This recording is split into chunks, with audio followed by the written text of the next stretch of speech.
Hello, SpeedGaming 3, and welcome to the final of SpeedGaming Live 2020. It's been a week. It's been 9 days of incredible tournaments, and to wrap it all up, we've got this incredible matchup. Osse101, azder, Super Metroid, Link to the Past combo randomizer. I am Mind of Me, joined by Apathy Duck. Duck, it's been a journey. Yeah, it's been a long one. You may have seen these guys before in the SM Rando finals and wondering what's going on. They're also playing this, so it's going to be pretty similar to that match. There's just going to be an extra game glommed on. Aussie was able to take that one. I think he took it 2-1 to win the SM Rando. So Azder's going to be looking for a little revenge here. This is a best of one. So I mean, these guys are kind of considered to be 1 and 2 in the SMZ3 community. So it's always good to see them in a finals. The best of one format, leads to a good bit of variance and everything. So nice to see them here. They also were in that. They did have that best of 3 in the Solsky Invitational, so we did get to see that. So Aussie won that as well. So I think Azder's he's got a lot of bulletin board material for this match. So I'm kind of pulling for Azder to take this one down. Absolutely. If you didn't see the Super Metroid randomizer match the other day, be sure to go and catch the bot of that. Even knowing that Aussie takes the win 2-1, it's still absolutely worth a watch. But like Jack said, this one's going to be a lot similar. We are starting out in Super Metroid, but you know what? If that's not enough, we're just going to add a whole other game with its whole other set of both rando tech and movement tech, and these guys are masters at it. Yeah, the SM Rando by itself is actually a lot different. The main thing that just kind of glomming on A Link to the Past adds is there's a lot more like teleport opportunities to go around A Link to the Past. Like SM Randomizer is a lot more of like making the decision to go to Rick Ship or not, because like you really can't get back to it. Here you can just hard reset and go back to the Wreck Ship basically anytime you want. So the strategies are completely different. Generally, you're gated by the Link to the Past items. There being a lot more hard locks over there. One of the main benefits of the SM random portion of it is there's a lot of ways to complete the game. Logically, you're supposed to have Varia and Gravity Suit and a couple other things to beat the bosses. But these guys know all the tricks, so basically it's just going to be looking for your Link to the Past items, and then they'll just make do with what they have in SM if need be. One of the things you can really do in this one. And we get a 80 rupee triple. That's one of the best triples you can get right off the bat. It's really handy in the combo randomizer because there's an extra 100 item locations that are throughout the pool in this version of the logic, which is not exactly the regular Link to the Past logic. There's also still a couple of capacity upgrades for Link to the Past. There's fewer rupees in the pool, so for those checks like Zora or Bottle Vendor, it can be sometimes a little tricky to get rupees. Yeah, and I think Aussie actually got hit, so he got the tier 2 pull, where Azder got the tier 3. There's a tier 3 primed at the beginning of this. So, normally not that big a deal, but Aussie does have those free 100 rupees, kind of until we find bombs. Might cause Azder a little bit troubles here. Does have 20 rupees already. Should be able to get at least enough for bombs, but sometimes it's an issue. Looks like we had Desert being green pendant, and I think Azder might be checking, or he's doing the tree pull here. Yeah, I think he might be going to Lumberjack here to check that. Aussie just going straight into Lost Woods, which is the correct thing to do. And now Azder getting bailed out that the crabs had the 8 bomb drops, so no issues with bombs there. We'll have no issues in Kakriko. Not going to have to kill Aga1 for the Lumberjack. Only got the red boomerang. Fortunately, the worst boomerang is up there, so that's nice to see. Exactly. Nobody wants the extra lag sparkles. Even if it does help with Insilla delete. Yeah, it actually does matter now with the Insilla delete, especially if you find it early like Red Cane or something.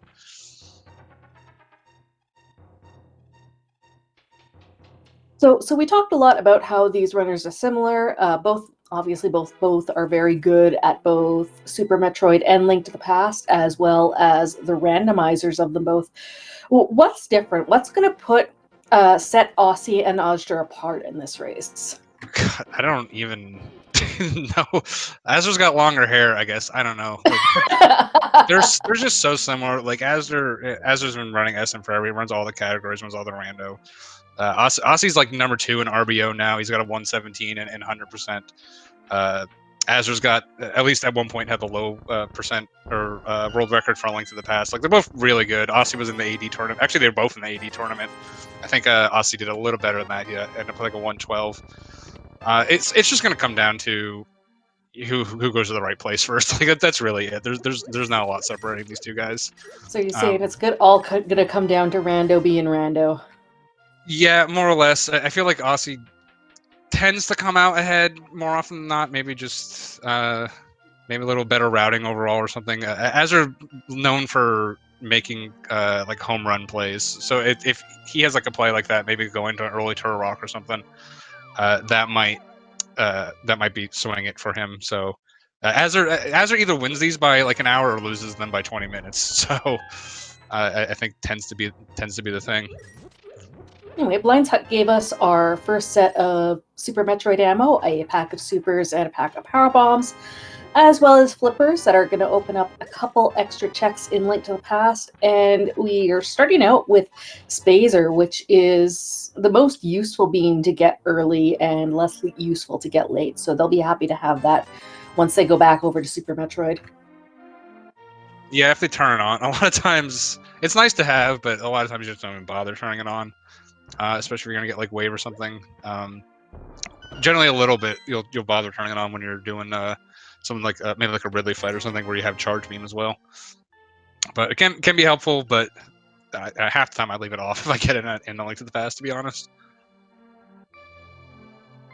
That is one feature of this randomizer. If you do have both Plasma and Spazer turned on, it can do some unfortunate things in Super Metroid. So if you get either of those beams in Link to the Past, you have to manually turn them on once you go back to Super Metroid. Yeah, it can also do some fortunate things if you do it exactly correctly, but none of that's allowed. So yeah, just yeah, it's kind of a feature that they just kind of a workaround to make sure they don't get turned on in the opposite game, to make sure a murder beam doesn't get accidentally enabled at any point and crash the game. Have a note tank on the library ledge. No need to go back for that. Ossie is going to blind go through the race game while Azder is doing a quick check. Yeah, and Azer's gonna win this battle today. Not a big deal either way you do it. A lot of times, honestly, my main deciding factor for whether I do this is if I have a weapon. Because if I don't, then bombs are a lot more valuable. I don't even want to waste the one. So Azure just going to save a few seconds there. If it was something, then Azure would have been losing time. So it's really just a kind of a coin flip decision. Unsurprisingly, kind of both of them going down for the South Shore route. It feels like this is the more common play in the combo randomizer, whereas in the vanilla Link to the Past, you might see some more people doing the early Sosh play or early Eastern, but we're getting high jump boots here in the dam. Yeah, it's a nice early find. Yeah, just because this is like a 3-hour game where the vanilla Link to the Past randomizer is an hour and a half. This like the early game matters so much less in this. Generally, even between these two guys, who I said are probably the top two. Whoever wins is probably going to end up winning by 4 to 5 minutes. Oh, and we get the Moon Pearl outside. That's a very nice grab. Obviously, opens up most of Super Metroid. I don't think we have a Power Bomb pack yet, so they will keep looking at least a little bit. Probably do these flippers checks. But yeah, I think a lot of the SMZ3 players just kind of like, especially if you miss something in Sphere Zero here on Link to the Past, that can really hurt you. And since you're generally not winning by 30 seconds. I feel like a lot of the players just kind of bite the bullet and clear everything here. And like you mentioned before, with all of the warps and choosing when to save and quick back up to the ship, routing means a lot more than the standard Link to the Past. We did get one power bomb pack in Blind's Hut, and here in Mini Moldorm, not a whole lot other than that second pack of supers. That's the morph ball that we found, not the Moon Pearl. Two different things. Yeah, the beginning of this game is find both your orbs, and they found one of them. Arguably the more important one early.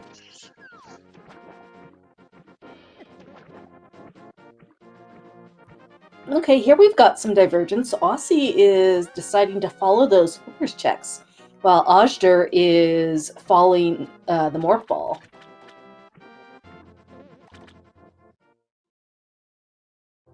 Yeah, having at least the 5 power bombs, you can at least you can get straight to Kraid if you want to go open Kraid with 5. Generally, you're looking for closer to 15 to do the Bryn loop without really having to slow down.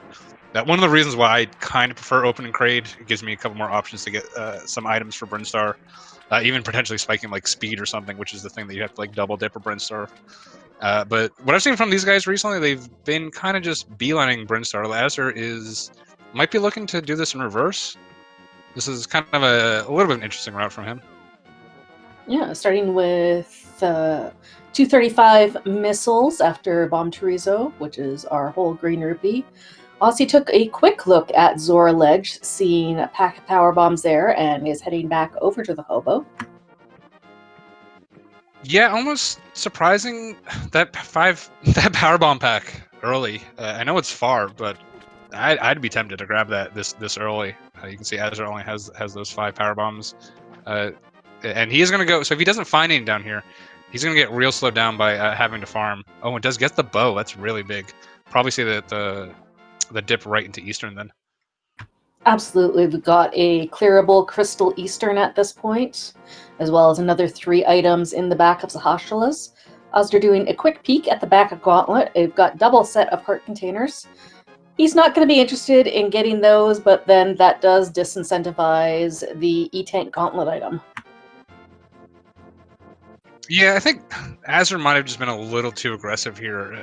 Didn't chase those flippers at all. Just with the 1 power bomb pack. I'm not really a fan of this really early Brinstar dip. Not only the 5 power bombs, but just the 1 E-Tank.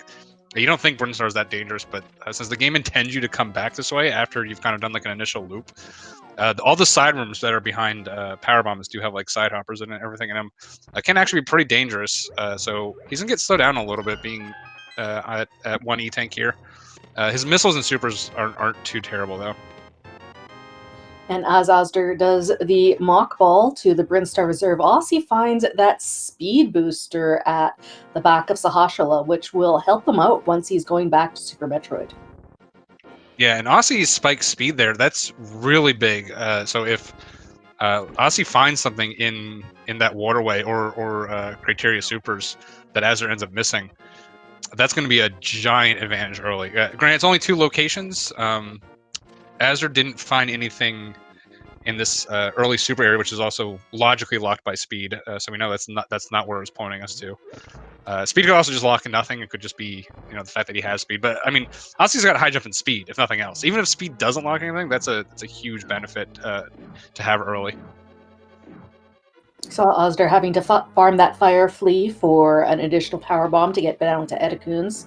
Like he said, with only 5 power bombs, doing this Bryn loop is really unoptimal. Yeah, it's there's so many items down here. You find an extra power bomb pack here sometimes. It always feels like I try to play smart and avoid this with 5 power bombs, and then I'll come back to it later. And not only is Brinstar stacked, but there was a bunch of power bombs here, so it didn't punish anyone either. So I guess a little Schadenfreude for me to see azder maybe getting actually a little punished for coming here this early, but we'll see. Do you think these two are both playing their own game, or are they trying to metagame at all what their opponent's going to do? I think they're mostly, like I said, from what I've seen, at least I know in the weeklies, Aussie will just go off script and he'll try to do the wildest stuff possible. Most of the time in the tournaments, I've seen him play fairly conservative, kind of clearing out, cleared out those like flipper checks. Is doing this bow, chasing the bow. azder just found that morph ball and just went, which I think kind of lines up more with his personality as well, being a little bit more aggressive. I know in the Solski Invitational, they both skipped Wreck Ship E-Tank, trying to be a little aggressive, and it ended up being, I think, Mitts in that game. And that wasn't even the last match, and it was like the next match they both skipped it again. So, yeah, I think they're more or less. I mean, they both know they're really good opponents, so there's not too many advantages or disadvantages to be found.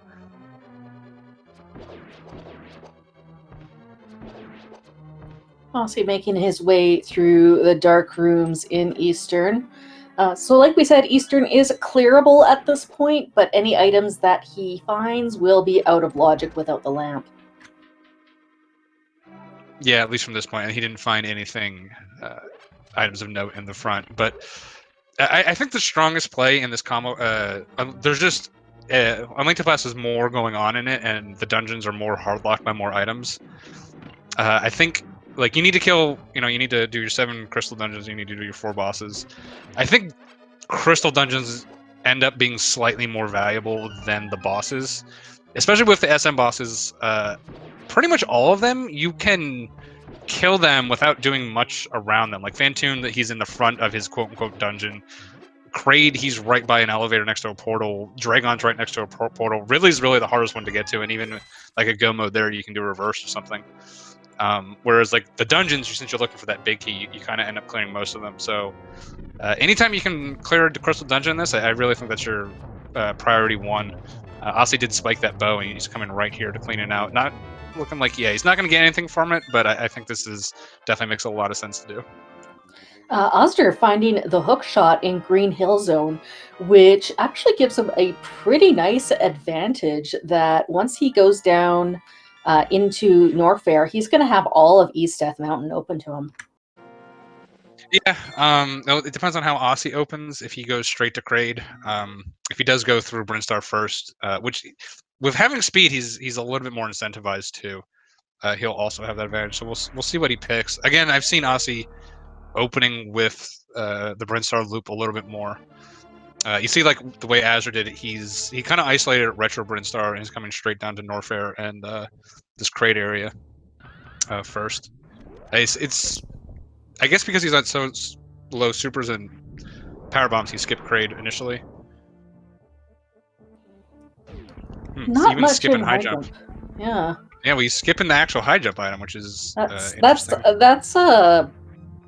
an option. That's very unexpected. That's not really that's not a logical skip. That feels more like, yeah, he's going back in to check it.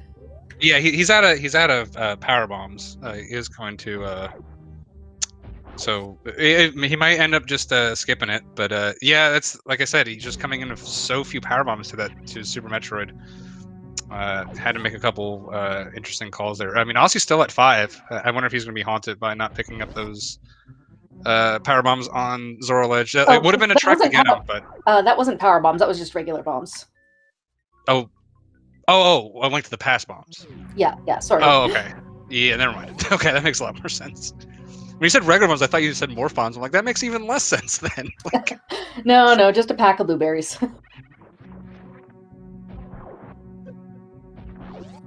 Osse is going to follow Azder's route, at least this far. With the speed booster, he will probably continue to go down and check Retro Bryn as well as Shaft Supers, and Azder getting some speed, getting the Pegasus boots off the old man.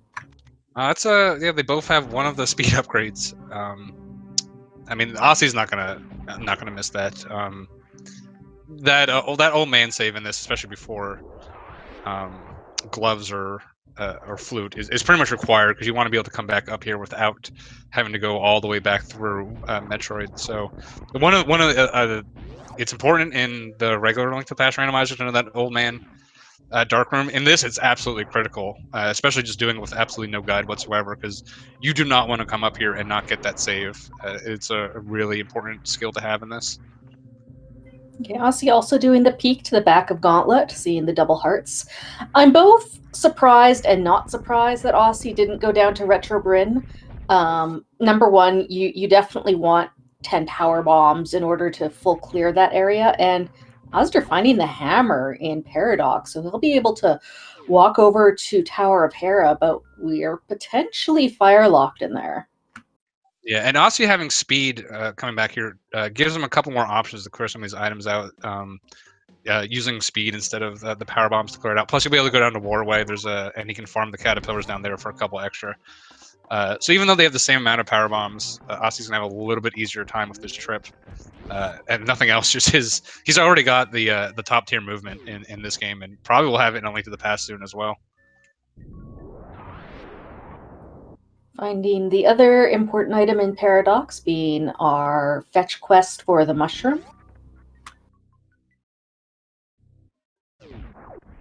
At this point with the items that they have, that's probably going to be one of the last things that gets checked.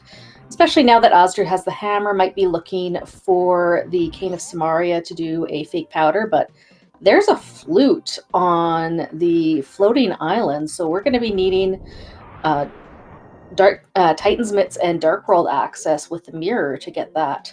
Yeah, Potentially. I was just saying, that's a terrible place for that. In this, it's more often than not even required because of the access through lower Norfair. Flute really is 99% of the times a luxury item. Honestly, for these guys, it's 100% a luxury item because they can do all sorts of crazy lava dives.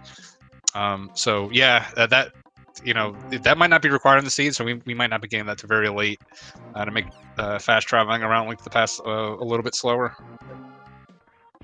And we are fire locked from getting the big key in Tower of Hera, but azder finding one item in the basement is going to gamble and Herapod his way up, hoping that the second item is either on Moldorm or in the compass chest. Yeah, it's pretty standard at this point just to do this. It's going to, again, like I said before, for Ossie doing Eastern, just clearing these crystal dungeons is the most important thing, as we're having a little trouble with this. There he goes, gets it the second time. I mean, obviously, without the big key, there's no other way to get up here. But if you did have the big key, it really only saves time if you can get it on the first attempt. Yeah, I think it saves like 20-ish seconds or something. It's a fairly big time save, so you don't have to be that quick at it, but you definitely want to first try it. We got the map in the compass chest, so azder's hoping that that second item is going to be on his crystal Moldorm.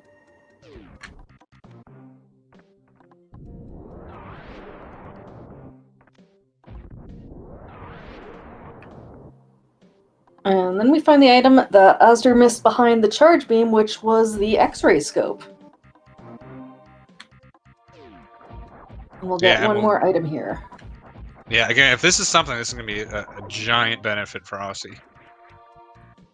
And azder finding a glove on Moldorm, so lucking out, gets that second item. Glove gives us the back of escape, which is another 3 items, and waterway not paying out for Ossie. Yeah, that back of escape generally, as soon as you find the glove, just do it. It doesn't couple in with anything. You go there from a save and quit, and then you save and quit out of it. So it's a fairly quick check because it's close to save and quick, but like it's impossible to combo in with anything besides like really like King's Tomb. If you do like King's Tomb, then just back it into it. Also, saving that power bomb with that little charge clip there, very nicely done. All right, we're getting to see 2 more items here that azder missed: Spore Spawn Supers as well as the Wave Gate. And Spiral Cave not paying out much of anything. Oh my god, and Ossie gets the luckiest powerbomb drop. That is I think that's a 2%er, something like that. So he has the option of checking Wavegate now, I think. Oh no, he would have gotten it before anyways, never mind. But yeah, that extra powerbomb may allow him to check one more item that he wouldn't have been able to otherwise. After following the boots, going to get a note tank out of Bonk Rocks and then follow that in with the back of escape check.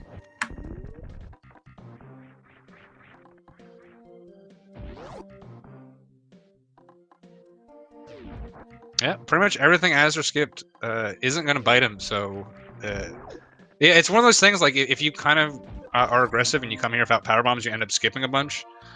As long as you just put in your mind that you're not coming back and you're just going to live and die by that decision, it can actually save you a good bit of time. Just because, azder just didn't have to go into all these rooms. So if nothing's here and azder can avoid it for the rest of the seed, And it looks like there is nothing here. We'll see when he gets that speed if he does. That does tempt him into the waterway checks. Which if he does the waterway checks, he'll clean everything else up too. But we'll see if he can avoid that for the rest of this seed. Yeah, the X-ray is really. Oh no, azder did get the X-ray. He used his one power bomb to go check the charge beam location. So never mind. They both have that. Yeah, I don't think he cares too much, but No, he he does does have it. not care at all about that. Yeah. Look like Osse considered going up, but it's going to come down here. Let's see if he is going to make this X-ray check. I don't think azder did this. Just a series of pretty tricky deboosts. Osse's pretty experienced at it. The main drawback from this, or maybe he's just farming power bombs. Maybe he's just teasing me. He knows I know that he knows to do it, and he's just teasing me. Yeah, just decided to farm power bombs there. Not a bad decision, honestly. The main thing with that play is it's really slow, even if you can pull it off. Especially on this, he's not only does he have to do the deboost to the left, he'd have to wait and do the deboost to the right, and it just takes forever to do. So azder back into Super Metroid, deciding to go down into a Retro Bryn. Again, really doesn't quite have the ammo in order to full clear it, but is hoping for a power bomb pack down here. I imagine after this, he's going to do a climb up Red Tower into Wreck Ship. Yeah, at least up Red Tower. We'll see if he makes the Wreck Ship play. Well, Wreck Ship is in logic, but he doesn't know that because of speed. So we'll decide if he just makes a choice to do the CWJ in there. Depending on what he finds here, he might find grapple or space or something too. That'll let him get over there. Yeah, so far nothing. So yeah, I feel like that Wreck Ship play is probably natural. He's kind of running out of checks at that point if nothing else is here. Nothing else for him to really check. He might just think like, oh, I must have missed like either a speed or a grapple somewhere, and I'll be able to pick it up later. And then just do the Wreck Ship to continue ahead in progression. Does get the Plasma Beam though. That's way better than Spazer. We'll probably see that actually get turned on. Exactly. And did get bailed out with another powerbomb pack at the Morph Pedestal. Turns off those high jump boots because making the jump into this room with them on is a little bit tricky. It's not too bad with high. It's really, ironically, it's high jump and speed, which makes it nearly. I don't think it's pixel perfect, but it's very, very close. High jump is still a little annoying, but yeah, especially on this low health, you don't want to fall into the spikes and get kind of stuck. Osse did a blink and you miss it Kraid fight, getting the quick kill no problem. azder picking up Book of Medora from Billy Mays. Gives us access into desert. We still have no fire source to full clear it, but yeah, I'm not sure if that book is just, hey, this is where Rando decided to put the book, or is it leading us to something? Yeah, there's also a pendant, so probably not going to be drawn there too much. And there's the gravity suit. Okay, so yeah, I changed my mind. He's I'm going to guess he's going to go right into Meridia, not going to do Wreck Ship at this point. Yeah, he has the ice beam, can, essentially at least full clear Meridia with the exception of Main Street, so we're just hoping that there's not going to be anything there. Yeah, he is deciding to clean these up. This is a natural time to clean it up. Against an opponent like Osse, I wouldn't have been surprised. Again, like I know azder likes to be a little on the aggressive side. Wouldn't have been surprised for him just to commit to this, or at the very least not bother to clean it up until speed booster. He's going to pretty much isolate both these speed booster checks though, so see if he can avoid those later on in the seed. And we are going to see what was on this high jump that azder also didn't see. Just a piece of heart, so not going to be burned by that either. Nope. But yeah, azder's going to lose a fair bit of time from having to clean this up, and I wouldn't be surprised if he cleans up that high jump later on as well.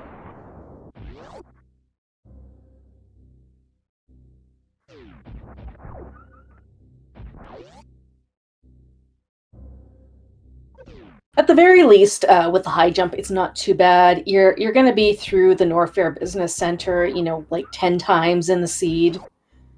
So it's just a room or two out of your way. The Brinstar cleanup, though, is a little bit more of a time waste. Yeah, I mean, those extra room once you get to the point where you start worrying about how good your door transition is, literally going to an extra 2 rooms feels like death. So.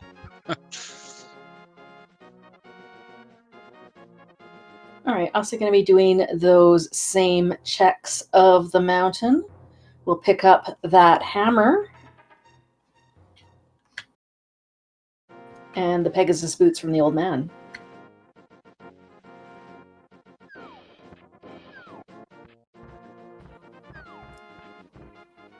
And azder is climbing up Red Tower. Doesn't look like he's tempted by Meridia.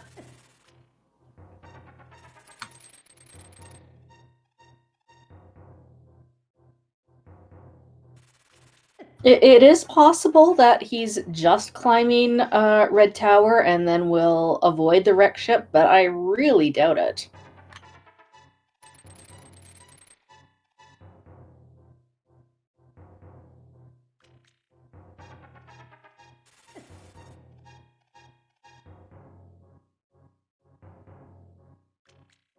Nothing a whole lot at Alpha Power Bombs.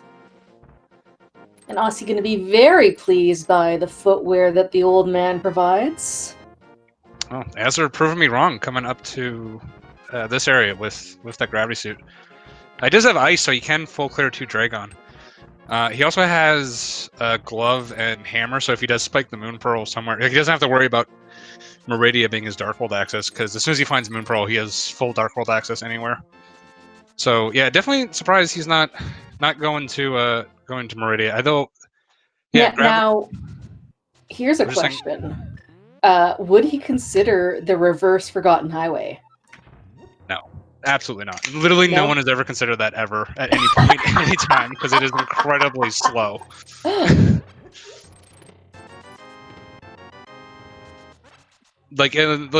Unless you just have a complete brain genius plan to skip half of Meridia for some reason, I don't know. I can't see any reason to ever do that, besides the one time it's actually done in a speedrun, which is RBO.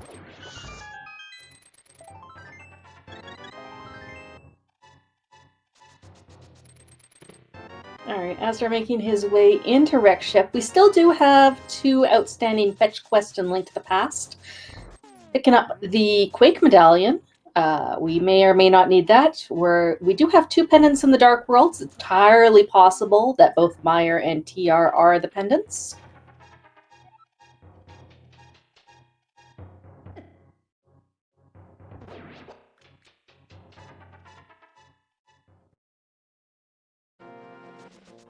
And yeah, azder into Wreck Ship. We'll have to see, without Speed Booster, if he decides to avoid the attic or not.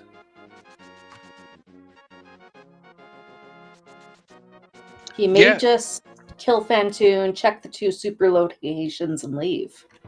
Yeah, usually if you're going to do that, you want to spike something early, so you feel like you found the thing in Wreck Ship and you can just leave. Be a little surprised if he finds nothing and does that. Although like I said in the Soulscape Invitational, they both skipped Wreck Ship E-Tank just because they thought it was slow. Definitely at least faster with Gravity Suit. You can get up there and get back without too much pain. At that point, it's pretty much just like checking a Gina or Ice Rod Cave.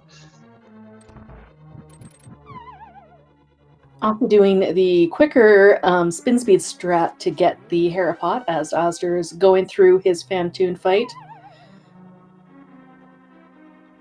As usual, Phantoon's doing his RNG dance. Yeah, Osse is the last remaining hope to get a 2-cycle Phantoon on SpeedGaming Live today. Wouldn't that be a moment? I mean, in the 80%, both Zost and Lynx missed it, so azder is already going into his 3rd phase here. So Osse is our last remaining hope.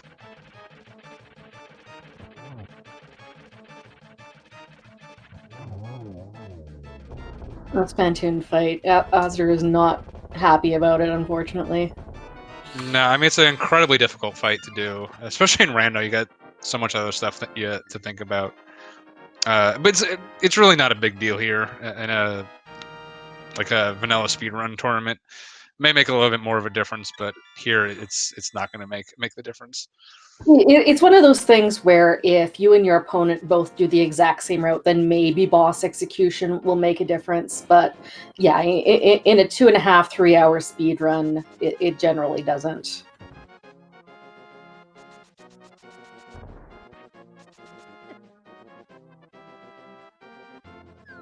And that is one hell of a dead rock there, Osse. Good job.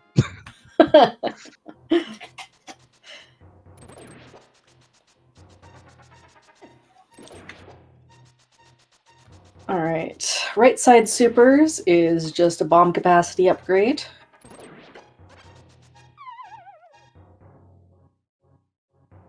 It's right side super room is one of my favorite rooms to do. Actually, it's kind of fun to do.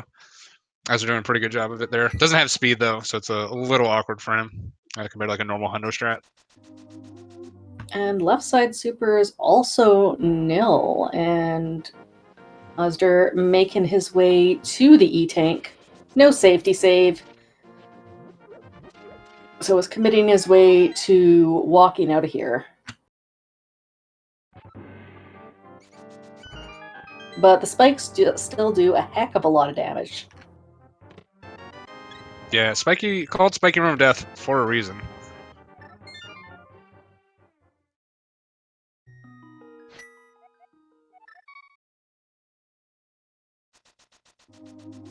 And that E-tank is a whole 20 rupees. No thank you.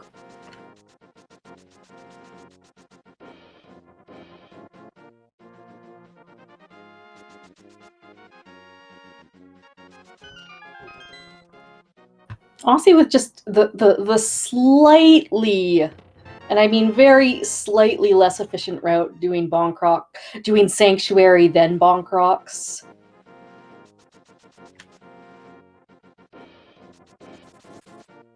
And he hadn't checked Lumberjack Ledge earlier. Looks like he's on his way there now. While getting some extra rupees. Might be thinking about a Zora play now with both gloves and flippers.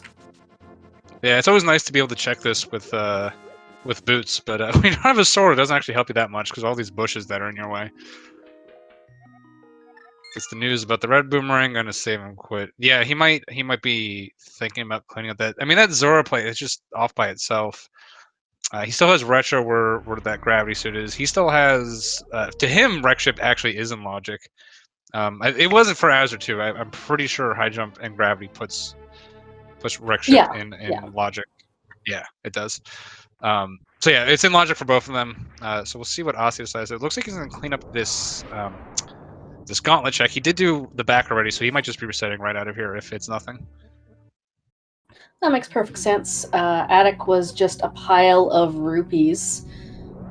I don't know if azder's picked up many other rupees. So we did see Osse grinding for a couple extra with the tree pulls. Yeah. Oh, that's a. That's a. I don't think I've ever seen that before.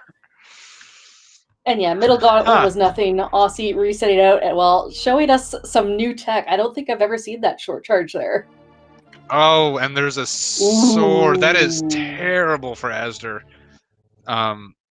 He's pretty much not going to get. The only way he's ever going to get that is if he's in go mode with fire sword, and then he'll probably come back over here. I mean, there's no way he's going to miss Sasha and just never find speed. Oh, there's the other boomerang, and wow. Okay, I said I was rooting for azder, but he disrespected the good boomerang like that. So I don't know now. Well, maybe he'll get it after Missiles in the Sky. And Osse's setting up for Moat Fly.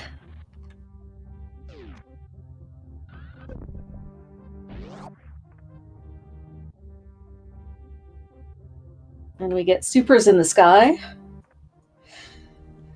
Yeah, that sword is, I mean, that's 100% in logic sword. And we do have Cape, which could potentially mean something. Could not. Yeah, I mean, unless Moon Pearl specifically on Pyramid, that's not really. The fact that we already have Hammer and Glove. I mean, Moon Pearl could be on Pyramid. But the thing is, we could backdoor it through Meridia at this point. Not without Oh moon no, we pearl. can't. Right, you can't set up a fake. That's what I was trying to thing. think if there was some bizarre surfing bunny you maybe could do, and there probably Not yet anyway. there probably is, but I'm not entirely sure of it. Not in this logic set anyway. Oh, it wouldn't logically be, but I'm saying whether or not it's possible. Or glitch set rather. Yeah. Well, no, surfing bunny is legal here. It just requires an incredibly specific amount of circumstances for it to ever be useful in a rando normally. And yeah, azder was a little low on health going through bowling, but gets the D boosts perfectly. He knows exactly how much health he needs to go through that.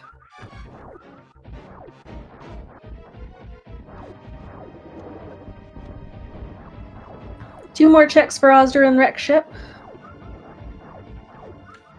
Osse makes his way through his Mantoon fight.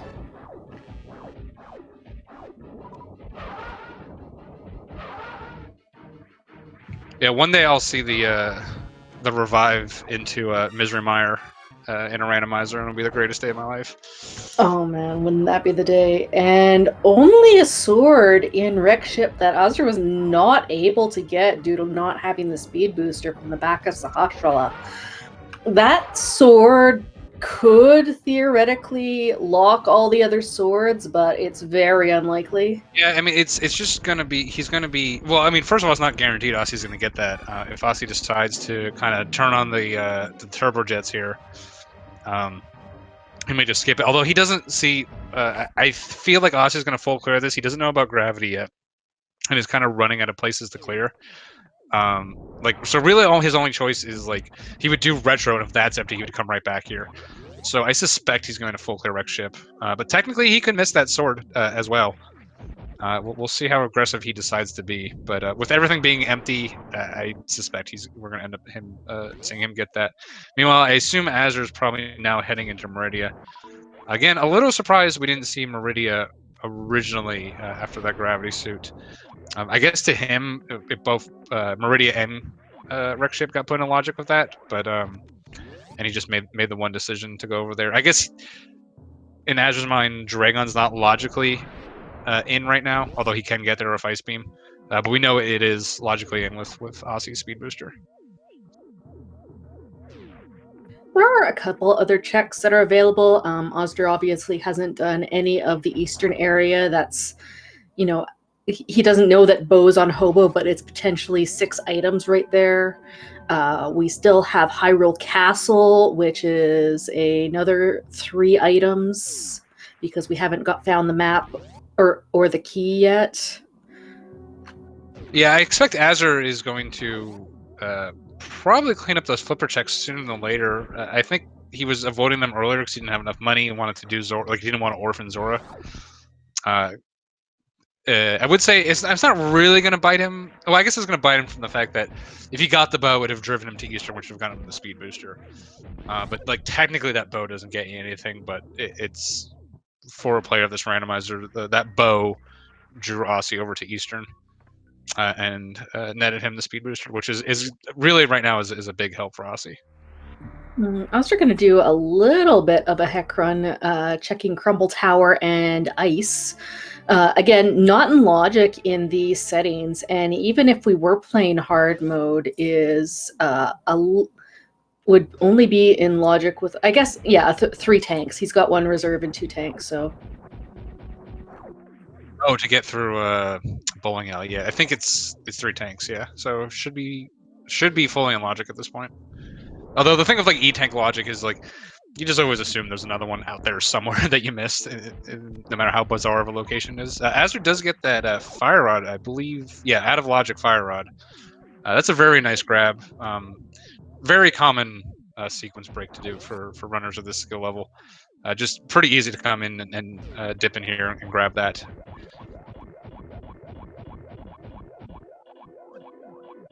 And gets a very nice ice escape too, with a non-standard set of ice items, which can be honestly doing a strat like that when it's not like the item set you're used to. That was actually very, very well done.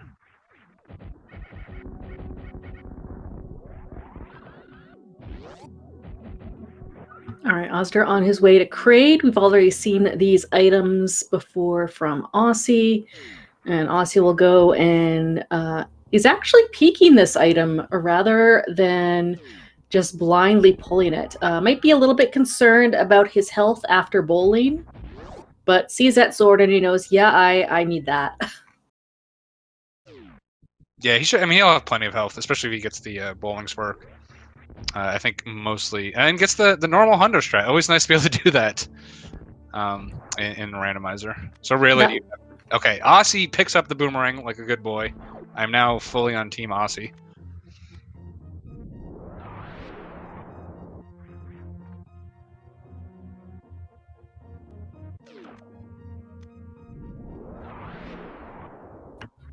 And yeah, Aussie farming up a little bit before bowling just to make sure. Right now, my dream is for azder just struggle on the switches in GT for like a minute, and then Aussie takes the lead with the boomerang. That's what I want from this season.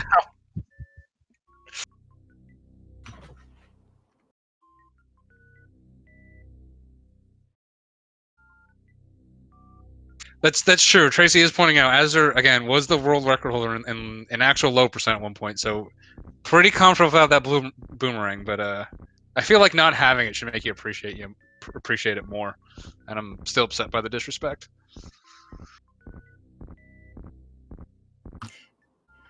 Being the world record holder in low percent, and also Aussie's proficiency at doing low percent randos in the spoiler log tournament, that means neither of them at this point are going to be picking up any link to the past health that they see. Yeah, I mean, I wouldn't be like if there's a pretty easy full. Like he's also will pick up this full heart, just because honestly, this heart piece is harder to avoid than it is to pick up. But yeah, I mean, anything that's not really directly in their path probably going to be skipped. I think they both got a blue mail at Spooky Missile too. So Aussie is going to get that sword. So yeah, that early speed really. I mean, really, this entire siege is just turning on the fact that azder did not do those flipper checks, missed the bow. Bow didn't lead a speed booster, but it drove Aussie to where the speed booster was. azder will find it eventually. I can't see him just never doing Sasha, but he's going to get it real late. At this point, he's already done Brinstar, Meridia, and Wreck Ship without that speed booster, which is just a lot of time Aussie's going to have on him. azder sees that Main Street and Crab Supers are nothing, so luckily, at least for Meridia, the speed booster shouldn't harm him too much.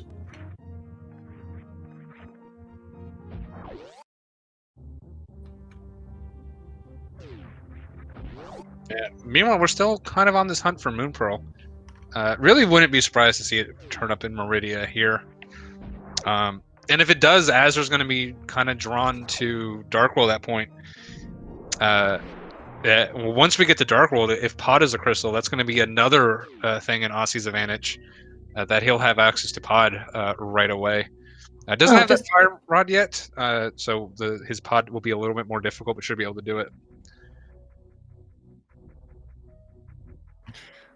Well, he's making his own way down Red Tower. We'll see if he decides to go back towards Retrobrin or if he... I don't imagine, since he's already done high jump boots, I don't think that he'll go and check Ice Beam. He's a little low on energy for any of the other Norfair Hell runs. There's a Moon Pearl. There's a Moon Pearl. Yeah, it makes sense. Again, like... just gonna be missing that bow for a while, I think, until he really decides to kind of dip back into those flipper checks. And the worst part, it's the worst flipper check too. Especially like let's say he spikes mirror or something at some point. He might do like a catfish mirror into the Zora and waterfall areas. Hobo's just gonna be kind of sitting out there by itself. So you know, if Pod ends up being something that's just kind of increase Aussie's lead at this point.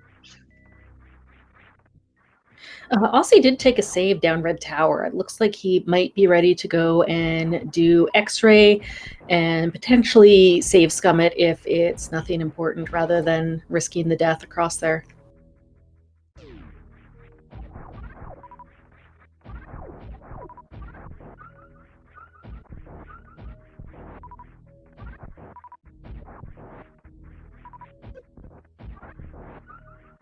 And Azder going to set up for some safe scumming of his own as he's going to check the sand pits.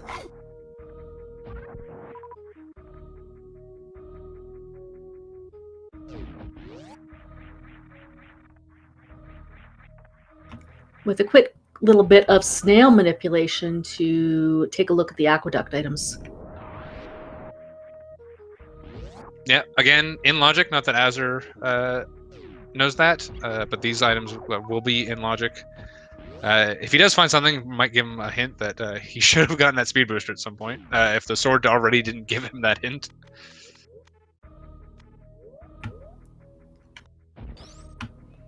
All right, missiles and money. Does pick up this 300 rupees.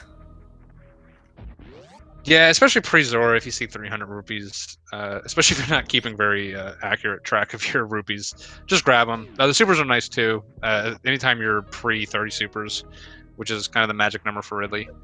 Osse finally kind of committing to this X-ray check.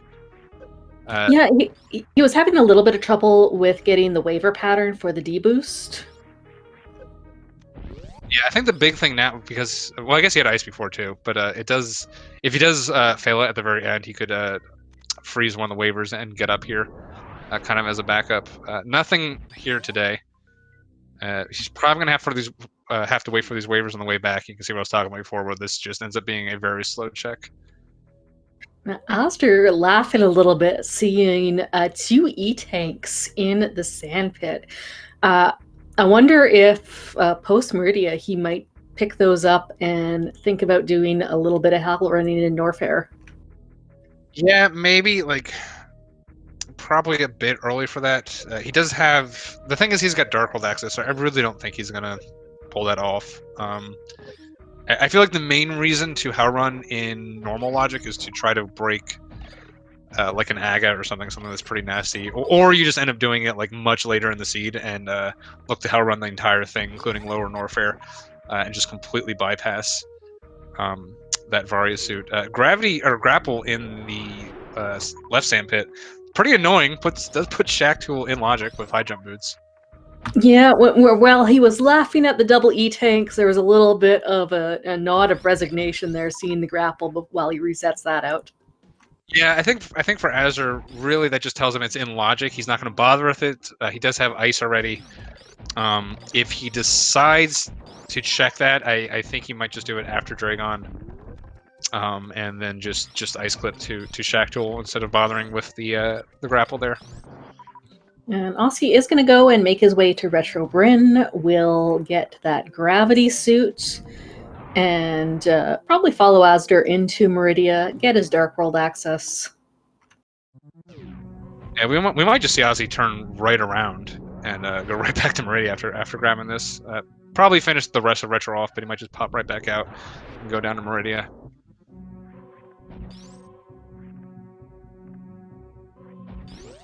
Azder with plenty of supers for Botwoon.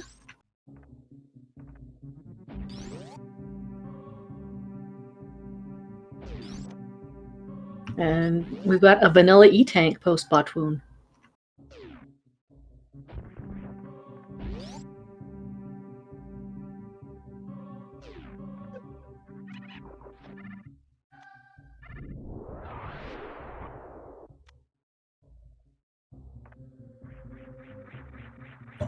Ice Clip is not in logic in these settings, but it is allowed.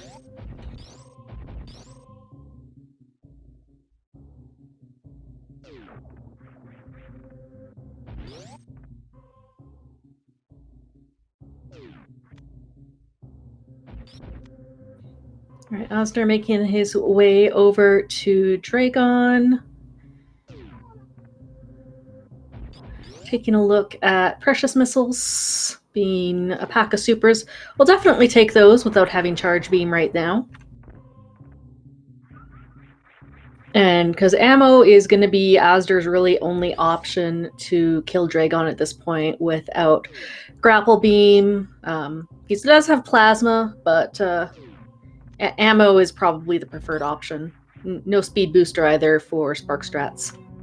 Yeah, Zama's pretty good here. When you first kind of learn Old Route, if you grab the crab supers, you have like 15 supers and like 20 missiles. So he's got 40 missiles and 10 supers. So decent amount of ammo for this kill. Should be okay.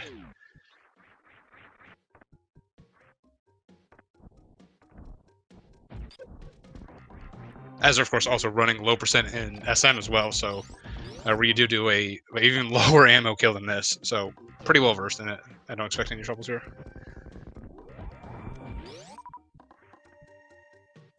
And yeah, Aussie going right back out. Not going to go check Old Mother Brain. Not going to go check Shaft Supers. I imagine this is straight to Meridia for him.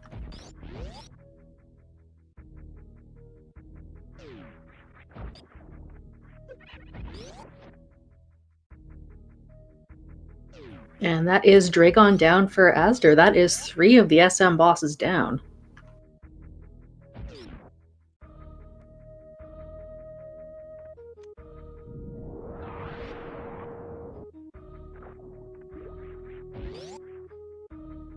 And yeah, another pack of supers. We will definitely take that without Charge Beam. Now at the magical 30, which if we can go into Ridley with full ammo would be ideal. But we've got a ways to go with it. Azder is going to go and now take the backdoor exit out of Meridia, where the Meridia map station normally is, and end up in the Dark World. Yeah, Dark World definitely seems where the sea is pointing us now. Found the gravity, we found the Moon Pearl. The game did give us a sword. Unfortunately, Azure does not have it. Hopefully, there'll be one sooner than later for him in Dark World. We don't even know what our Dark World crystals are yet, so we have no idea. Lack of a sword, yeah, it's going to be a bit of the pain in the Dark World. I think probably the lack of, if Pod is a crystal, lack of a bow will be the bigger deal. And yes, sorry, thank you, Tracy. The missile refill station, not the map station. I forgive you for not knowing what that is because I don't think anyone has ever gone there. So it's and it not ended up in A Link to the Past, so it's fine. Oh man, Hundo map players are going to be so mad at you for not knowing that. those people exist. It's a made-up category.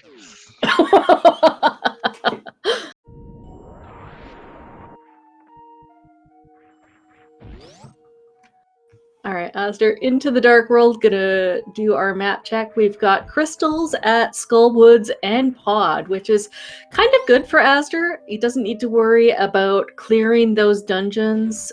He can clear out Thieves Town, but that and the Overworld is really all he's got. Yeah, I mean, you never say no to Thieves Town when it's a crystal, so... That's true. I think Aussie, well, oop, there's the mitts. So yeah, I think that's definitely going to pull him to Thieves Town if he wasn't going to go there already, because he can at least do the Smith sequence as well. Does make getting the purple chest very annoying though, especially because that flute's behind Mirror. But we may see, if nothing else, we'll see Hammer Pigs, I think. But yeah, without the Mirror, the Smith checks are pretty slow.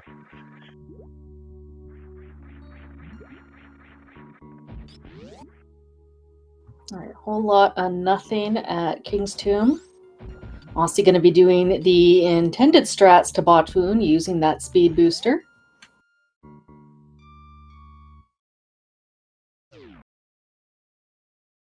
And looks like he's going to check the shovel. Oh, okay, that's right. I forgot we found shovel. We still have that mushroom in our inventory too. Yeah, without the flute, the mushroom's a really annoying item to check. Generally, you're not too worried about the fetch quest items when you see them later in the seed. Power bombs there is nice. Actually, I'm surprised he's not just going straight to Kakariko from there at this point. Going back to Link's house. This might be the flipper checks here. Yeah, you know, there's a nice convenient portal to swim right to the witch's house for the mushroom, and then you're at Zora. That's a good point, which is actually terrible because we know the one place he actually needs to go is not the Zora area.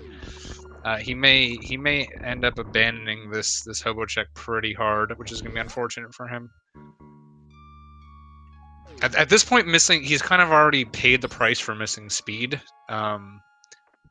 So he may avoid Sasha for a good bit still, which means he won't get that speed. But like I said, he's already done the thing of most of the SM. He'll probably have it by the time he does lower Norfair and Norfair at this point, since we haven't seen Vari yet, and he can only dodge that bow for so long. I say honestly. Yeah. I mean, there is a possibility. We did not see the Zora check from Aussie because he didn't have the money at the time. So there is a possibility that Zora's got our mirror or our various suit or a second sword, which would be really nice for Azder. Yeah, out of all those things, except for sword, I feel like all of them just draws him further and further away from Hobo, those. So I guess root for a sword if you're rooting for Azder. That was a very nice stray gun kill from Aussie, doing a combination of ammo and spark strats, trying to get the spike suit to set up the reverse full happy rather. Yeah, unfortunately, just misses it. It is a double frame perfect trick, so pretty tricky to get consistently. Especially since he missed the blue suit, so he had to kind of like do a short charge every single time to try it.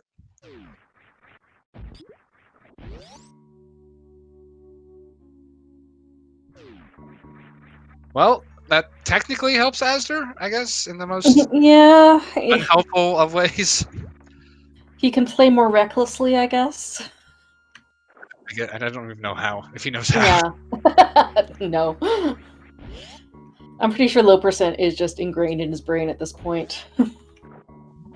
Yeah, I mean, out of all the like vanilla categories, low percent's the most like you just have to react to stuff because you just can't get hit by stuff. There's not just like, oh yeah, just deal with RNG if you get hit, and then whatever, it's just a time loss. And low percent just kills you, so it's a lot less automatic than the other categories.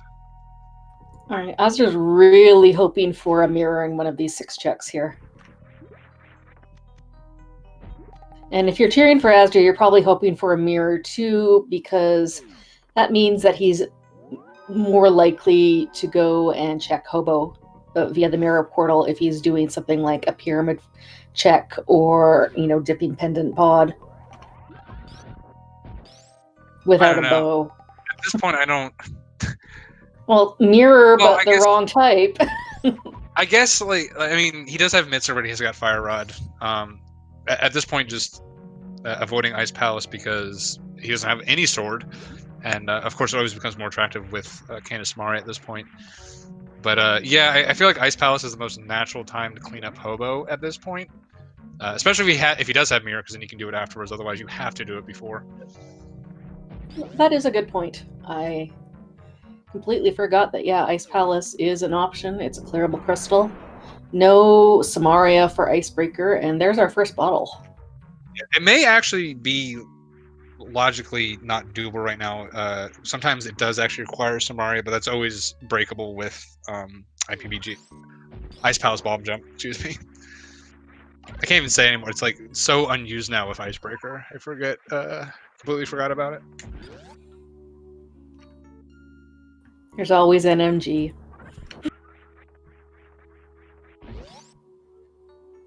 And we do find out that Ether Medallion is what we will need to get into Turtle Rock, so we will be looking for that. And Aussie checking plasma, finding bombs there. Yeah, probably happy to see that his really only option to get out of here would have been some pretty tricky short charges to get through those pirates. I guess to him that was, yeah, he hasn't. Wait, does he have? No, Oh, he has plasma. He just didn't turn it on. Yeah, okay, he has plasma. Yeah. Yeah, it shows you how much these top guys just do not care about the beams, not even bothering to turn. Oh, he did turn on plasma. I saw that just regular ice beam before. I guess I must have just misread it. Now, does he pick up this grapple beam and go to Shaktul? He's picking it up. Yeah, I think like if you are gonna do Shack Tool, if you find the grapple literally right here, it doesn't really matter how good you are at that ice clip. Just get it. Um, So is there any reason to pick up the grapple beam if he wasn't intending to go to Shack Tool? no, there's really no point. I mean, it's the only other place it's really useful at this point is like farming for Ridley. But at this point, like if Shack Tool's nothing, I just expect him to reset the whole thing. It's really not that useful. Well, Oster checking the front of Skullwoods, got unlucky without a key, had to go down the drop down.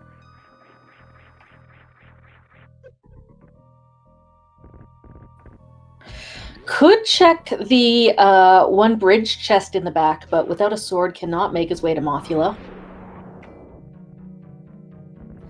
Yeah, that's going for it. Of course, and again, azder. Well, I guess he hasn't seen the speed, but yeah, that excuse me, Moth is in logic.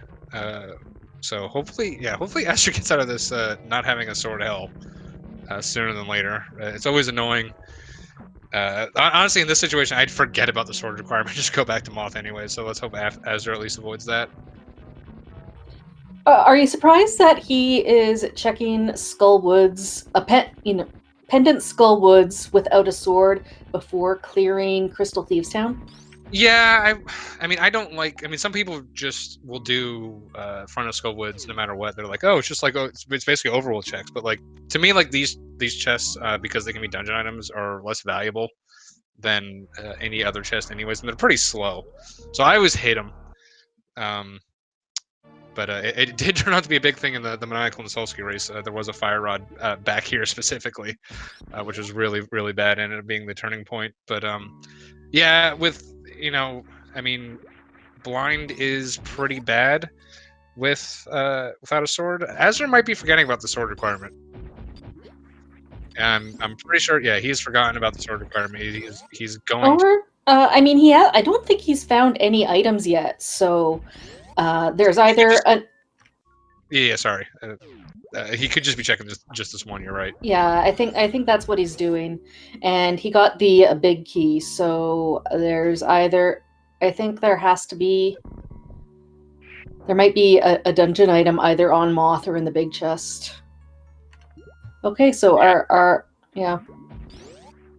Yeah, you can kind of see the reaction from azder there. Wasn't really happy about that. But yeah, I think I prefer just going straight to Thieves Town here, especially with those mitts. You can even check hammer pegs before going into Thieves Town. With the annoying thing is you can't actually do the dash strat, even though you have boots and hammer, because you don't have the sword, because you need the sword for some reason for the dash to work through the pegs.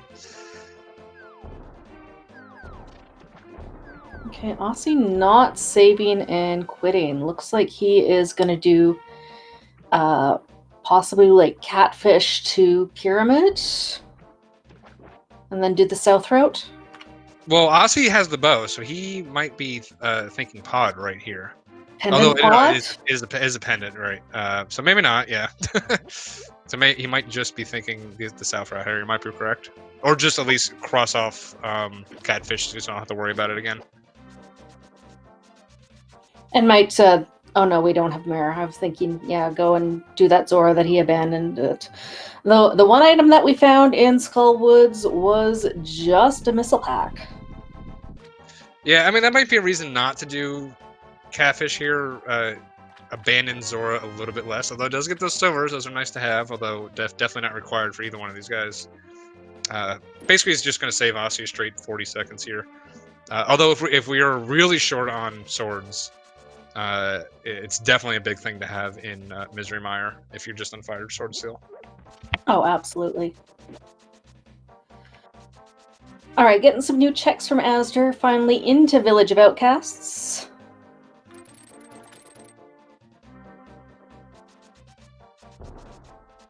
And I don't imagine that Aussie will dip into Skullwoods. I think that he will go straight to Thieves Town. But we'll take a look at Bumper Ledge. Yeah, without the Fire Rod, Thieves Town is definitely a lot more attractive. Well, again, some people just like clearing out the front. I don't necessarily agree with it, but you know, definitely has burned me a couple times, so I wouldn't be surprised. But yeah, it does look like he's heading towards Thievestown. Okay, we're gonna get a semi-sync on the runners. Azder's going to be entering Thievestown a little bit before Osse, as Osse clears out the rest of Village of Outcasts. Titan's Mitts were in Hype Cave. So Osse will very likely finish his route with that. I think he's going to go do the south, the west to east route.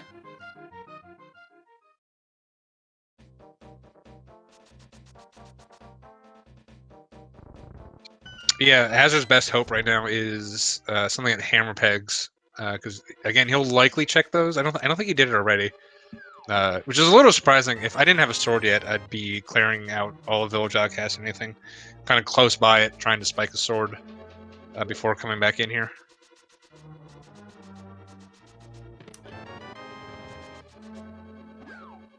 Azder kind of lucky that he's got that red mail from Zora facing a hammer blind fight. I'm sure he's practiced it plenty of times, but it can get out of hand on you.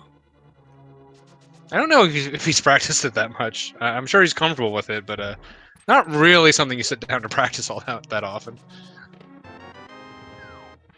Well, both of these racers, you know, we talked about, you know, their Super Metroid proficiencies, as well as, you know, the vanilla Link to Past. Both of these guys went to, I think, did they face each other in the finals in the spoiler log tournament this year? Oh, I have no idea. So they do both have a lot of familiarity with low percent rando strats, which are kind of different than even the regular vanilla low percent strats, because you get into situations that you'd never see in vanilla. Yeah, that's true. I just I can't imagine Azure sitting down to practice hammer blind. Oh, I don't necessarily mean, you know, like opening up the practice ROM and practicing it, but more just having experience with it. Yeah, he'll be. I mean, he's at 1.5 hearts, which is the main thing that makes me a little nervous. Does have an opportunity for a couple. Probably see him. Well, okay. Well, that's. Oh, well, it's 1 heart. Yeah, I mean, you can just see like Thievestown is so much better when you have boots and you've just even a fighter sword. Again, both these guys are in the AD tournament. That's boots and fighter sword is what you're used to in this dungeon, and you can just see like Osse's just having a much easier time. Azur's kind of having to like dip and dive around these guys while Osse is just running straight through everything. So Osse making up, despite the fact they both have boots, that sword is just a little fighter sword is making a world of difference for Osse right now. And Azder, with some good dungeon knowledge, knowing where the hearts are under the pots, has another 2 coming up under the pots here with the Zyzax.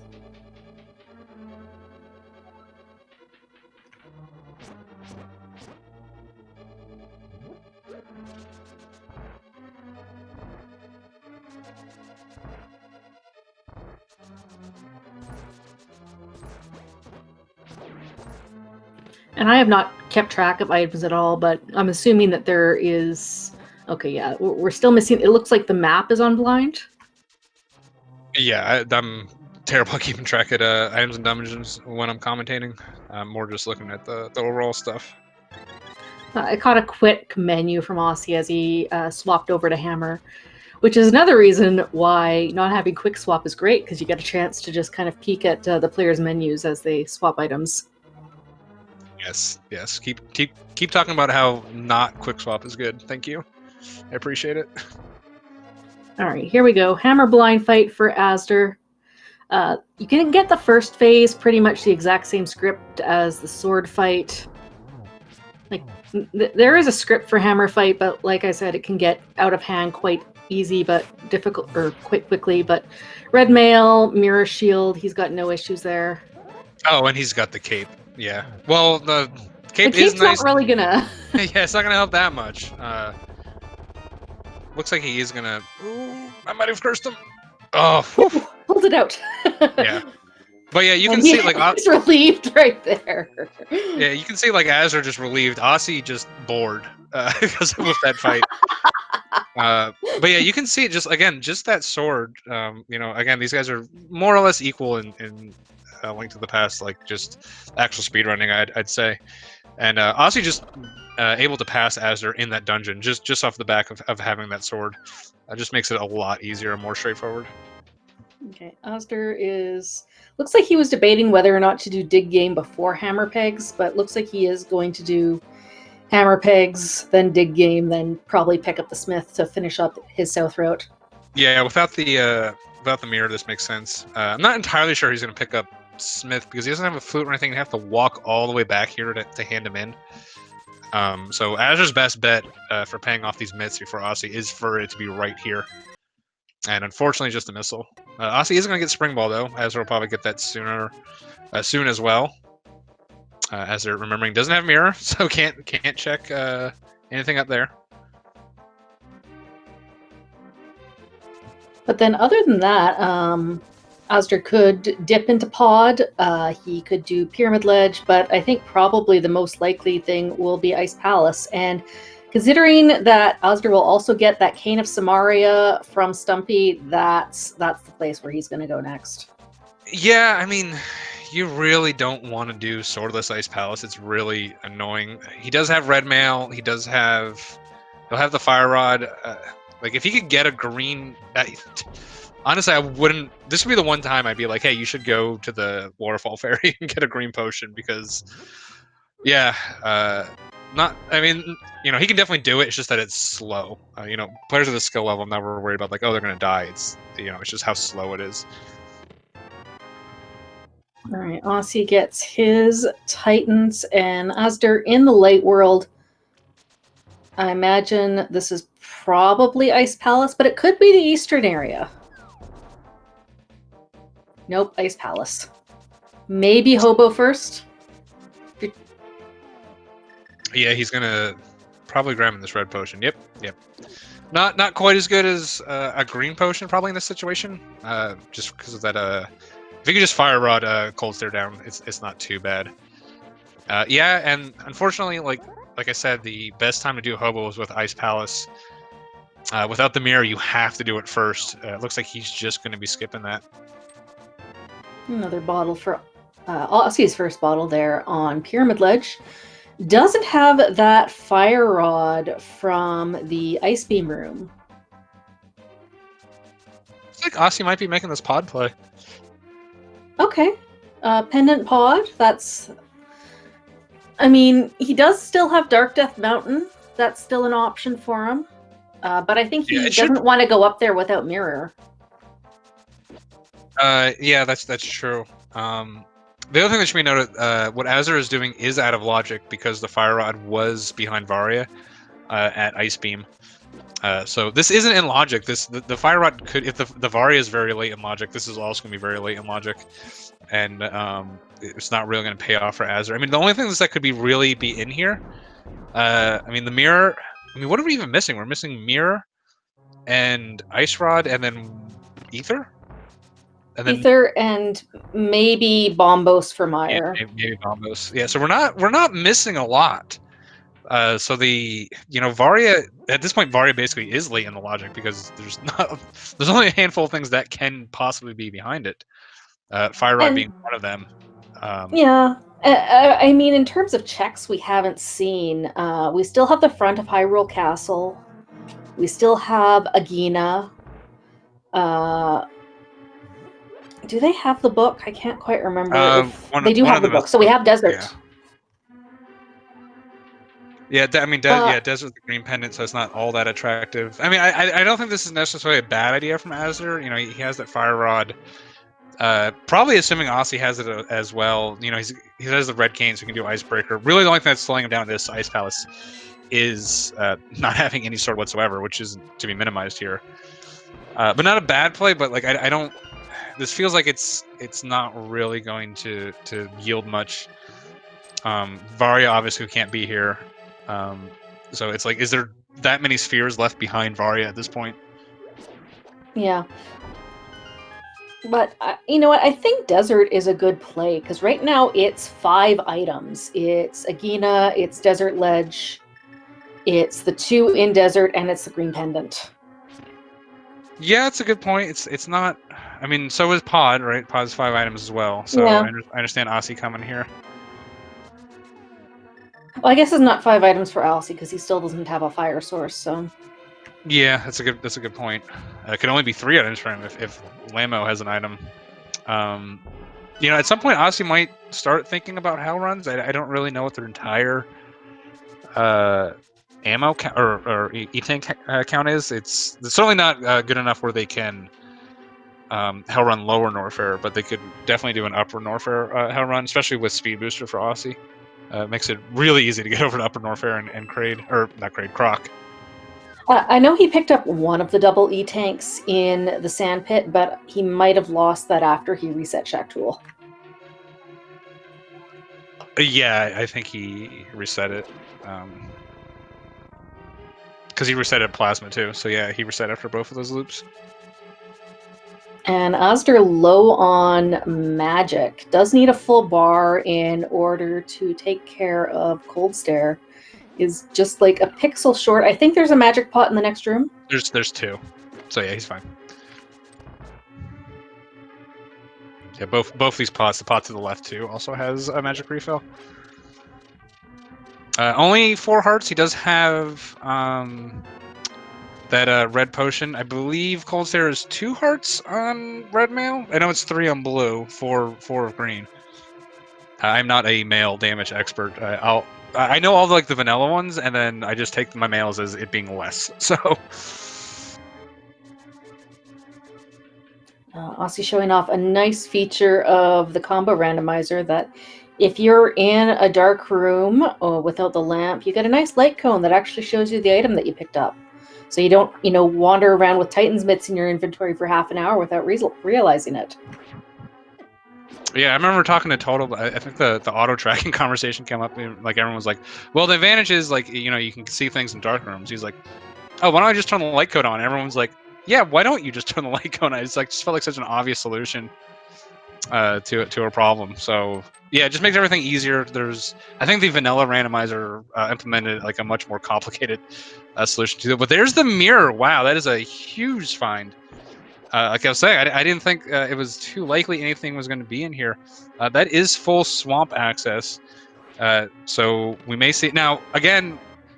Even though swamp is pretty, 6 items in there, it's pretty annoying to check that left-hand side, and then it's like, is there 3 items? Is there 3 spheres behind Varia? Like, there's even less that can be behind Mira at this point. So, yeah, azder is going to make this call for Death Mountain. I think that's a really good call. Well, he's going to save and quit. He's going to prove me wrong. I feel like he should avoid swamp at this point, just because like so much is behind Varia at this point that I don't know. I feel like Ice Rider, I think being behind Mirror feels unlikely. Yeah, I mean, the other thing is, though, that we've got, 2 Sphere 1 locations. We've got Hyrule Castle, and we've got Agina that could be either that Various suit or Bombos. Sure, like if Varia ended up being very early, like in Hyrule Castle or something, that would make a little bit more sense. But yeah, at this point, like, honestly, if I found that mirror, I mean, I probably wouldn't be smart. I probably would just go to swamp. I would just go mirror means swamp and go into swamp because I'm a dummy. But like I feel like if you really sit down and think about it, it's like, well, I need this. I needed Varia to get ice or fire rod. I needed fire rod to get mirror. Although maybe not. I mean, Bombos could just be sitting out there, right? So Exactly, yeah. that's a little bit more of a specious conclusion. But like, I'd also be thinking like hell runs at that point. Like Varia's kind of pointing to this stuff. Maybe I should be looking at upper Norfair. I mean, I can't really do lower Norfair at this point, so that's a little less attractive. But yeah, you're kind of running out of locations. It would feel a little odd if it's just like these spheres are just stacked this deep. Now, I can't recall, and maybe you or chat can help me out. Did either of them... I know Osse hasn't done Old Mother Brain or checked out Shaft Supers. Did azder scout it? No, I don't think azder scouted it, so we didn't. I guess we didn't see Shaft Supers at all. No, so that's another potential location for either Bombos or Varia. Yeah, I'm surprised. Why did Osse not do it? He did have because he did, or I guess he just never did Old Mother Brain either. So I guess he just kind of abandoned those 2 items. Yeah, so because he went down Red Tower, did his Retro Bryn, and then went straight over to Meridia after getting Gravity. Interesting. Yeah. Yeah. So if something, I mean, something could be. I mean, deeply nested spheres are always a possible. So something could be in Swamp, like you were saying, or Vario could just be sitting there in an early sphere and we just missed it. But like I'm trying to think, like what's even in like you said, Hyrule Castle's in Logic. We have those 2 items in, or just Shaft Supers are in Logic. You got Desert Ledge, Nagina, and potentially at least 1 item in Desert. Well, both are in Logic, right? Oh no, I guess no. We don't have an in Logic fire source. You're right. So, yeah, we have that whole area. Yeah, maybe Desert's the thing to do. I don't know. I mean, it feels for either of these players, I feel like that'd be a hard call to make. And I certainly understand Azer's line of thought here. Find that mirror. I mean, there's something besides just like find an item and chase it, especially into a relatively heavy item location like Swamp, and especially in the combo random. I know in regular or length pass randomizer, you worry a lot about like go moding Swamp or go moding Ice. Ice a little bit less now with Icebreaker, but again, like with what the time differences in these are, like usually you don't worry about go moding as much in this. I feel like clearing a dungeon is just always the most valuable thing to do here. The big thing with Swamp is always the left side call, so we'll see if Azure decides to make that choice afterwards.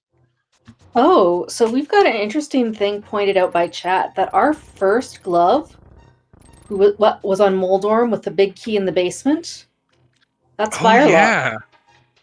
Oh my god, do we not have? So hold on. We had. Did this seed want you to kill Aga? No, we had Dark World. Because we still don't have Lamp. Like. No, we had Dark World access through Meridia. It wanted you to get to Meridia through Dark World access. I mean yeah. Yeah, that's what it wants. The lamp could be sitting in Desert, too. Honestly, that with that point, if you're thinking about that, Varia in Hyrule Castle actually makes a lot of sense then, right? All of a sudden, like that's starting to look a little bit more, or just I mean, Lamp could just be there, would be the boring option. But yeah, Varia could just be sitting there, which would be kind of funny. I don't feel like either of these guys is going to feel pretty good about that if they stumble onto it. Or if they get a couple more E-Tanks, they just might skip it. And they do have Plasma. You really, if you're thinking about doing like lower Norfair Hell runs, that either Plasma or Screw Attack really feels almost required, and they do have Plasma already, so it does make it way more attractive. And I just wanted to call out that Oscar did a really, about as good a swordless Argus as you can do, getting the double puff pulls.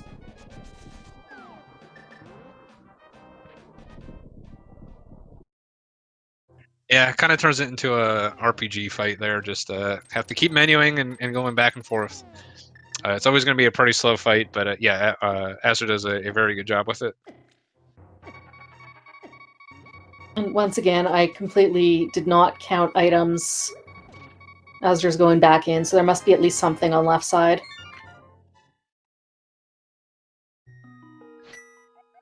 And Aussie giving us the sound of his people with the double heart beeps. Yeah, Azure making this call to go back in. The fact he didn't snag anything, it makes sense. Again, this is out of logic completely, though, so I mean, you can definitely make an argument either way, but he's kind of running out of good locations to check anyways. Ossie's finally going to get his Fire Rod here. Again, still out of logic. But yeah, like I was saying, Ossie's up to 6 E-Takes now. These Hell runs are starting to look a little bit more attractive. Yeah, he's got more than enough to do this Hell run, go through Bubble Mountain, check out Croc. Yeah, I mean, he's got the option with this amount of E-Tanks. Going to the Mire area is, also possible. He's only got 1 medallion, so that makes it a little less likely that he wants to. If he had 2, I could see maybe making that play.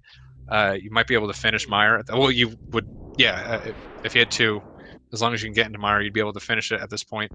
Especially with those silver arrows, wouldn't have any worries about killing Vidi. And nothing at Carmel Tower. So yeah, he might. This might be. Yeah, it's probably a Croc play. But yeah, we'll see. Like the Mire play here would be interesting. He doesn't have the mirror, makes it a little less attractive. That's something that azder does have. So like Osse wouldn't be able to check checkerboard cave, for instance, or even, if you had the mirror, it'd be pretty quick checks to do the desert area too, especially since he knows it's in logic. So something that I know that both of these runners, have the habit of the mindset, and it's common in a lot of rando runners, that if they're missing something and it's potentially in an early game location that they skipped, they are going to last location and going with the mindset that if it's there, I've already lost. Could they both be thinking that about Hyrule Castle and the desert area? Well, they can be thinking that, but like the thing with this randomizer, like if it's like Ether or something, right, which you need for Turtle Rock, or just anything on Link to the Past, right, that's hard locks, then you go like, oh yeah, I'm screwed. But like with this, like where they found Fire Rod, they know Varia's got to be somewhere in the seed because Fire Rod's obviously required because Turtle Rock. They might just be thinking, oh, you know what, I missed Varia, but I don't care because I can Hell Run. So like that mentality, especially for SM items, like once you're out of logic on the SM side. Especially if you start finding things that you had broken. Oh, there's charge on Bombos. But yeah, like sometimes you just don't care. You think like, okay, it seems most likely that I missed Varia, so I'm just gonna have to play for Hell Runs instead of trying to go figure out where I missed it. And then sometimes that can bite you because it's like, oh, it turns out you actually missed, like a medallion or something. And I mean, I guess in this situation, there's not much you can. Or like for Azder's situation, you might think, oh, I missed. It might be Bo that he missed, which in that case that would suck. We know he did actually miss it. It's just sitting on Hobo. But yeah, I was fully expecting azder to just then go into desert after Bombos, but I guess he wants to finish up these mirror checks and maybe do some sequence.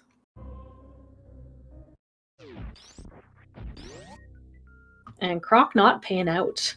I was also shocked to say that there was not, in fact, a Sword and Swamp Palace seed. Yeah, I feel like that's more of a vanilla Link to the Past randomizer thing. Not nearly as much. Do you find the swords in Swamp in this? Again, just because there's so many more things. But with Ice Palace and Swamp, yeah, we've got Pyramid Fairy. Yeah, I didn't even realize that it does have Pyramid Fairies. That makes the Swamp play make a little more sense. Even the fact it is a later sphere, there's just not only was there 6 items, there was effectively 8 items. And since he had a sequence break, Ice Palace, for the Fire Rod, it could just basically all of this is just behind Varia, so not a bad decision to check this. Or to do this. This makes the Swamp Palace play make more sense as well. So hopefully after this he goes down and checks Hobo, but I expect he may go up and check Catfish instead. Yeah, I don't. Or he might mirror and do Front of Escape. That's another good call too. Or save and quit. I think the mirror for Front of Escape was the right call here, having not done that yet. I mean, even if it is Varia and he's just thinking I'll just skip Varia, like he's still low on E-Tanks. At this point, neither of them really are going to be able to do lower Norfair. Even like Osse, again, number 2 in RBO, this would be tough for him to do. The big thing is just in normal RBO, there's a couple E-Tanks you're going to get that you can't rely on here.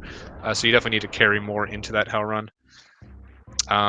But yeah, even if azder just finds like, oh, I found Varia late and turned up being in Front of Escape, at this point it effectively gets some lower Norfair that he can't really deal with his loadout. So it'd still be a net positive. All right, power bombs on the other tablet, and we find our 4th bottle in Norfair missile or Bubble Mountain missiles. And azder's going to go grab that flute, which will give him the Mire area, the desert area, and probably peek into lower Norfair. Yeah, I mean, the further we go on, I'm thinking more and more that something's in Front of Escape, and honestly, it's probably Varia.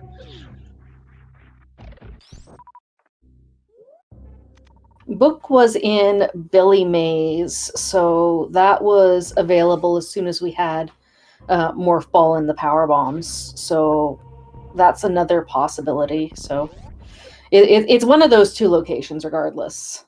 It's Yeah, I mean, for a long time, I was saying that I think Aussie kind of had the lead here. Just he had that speed early. His route was working out a little better. Azzer really didn't have any like big things in his pocket. But at this point, they're diverging enough that it's just like someone's gonna spike something in some random location. I hope Azzer remembers to get this flute. Yeah, okay, there you go. He mirrored very far far away from it. But yeah, we could just be find something. That's another thing I completely forgot. Does Aussie know where Aussie knows where the flute is, but he doesn't know where the mirror is.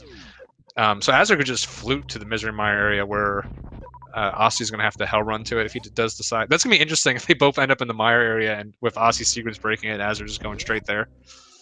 Well, I think now that Aussie picked up that sequence broken fire rod, he might be thinking about clearing, Crystal Ice Palace. Yeah, maybe. I mean, he still only has Fighter Sword. And again, for the same reasons I was saying before. Oh, well, there's another sword. Hello. Okay, Ice Man, Palace with Master Sword is Oh, that's way better. Yeah, it is. This is 100 times better.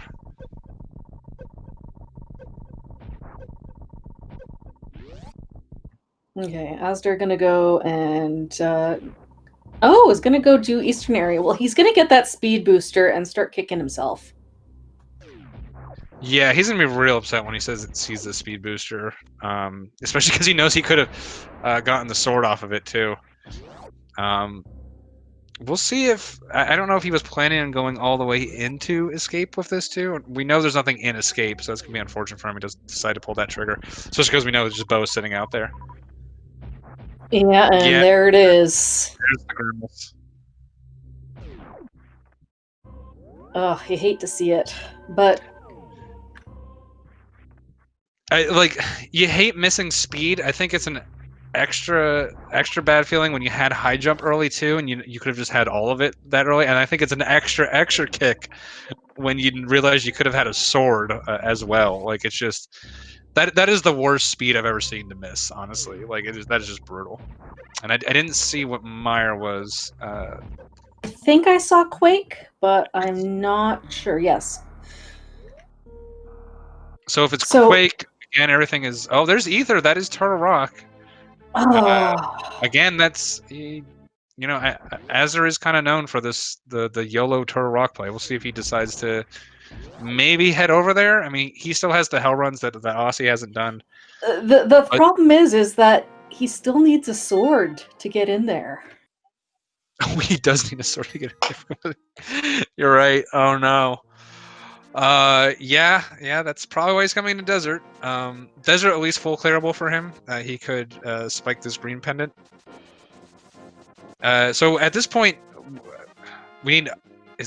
Are we down to an Ice Rod hunt?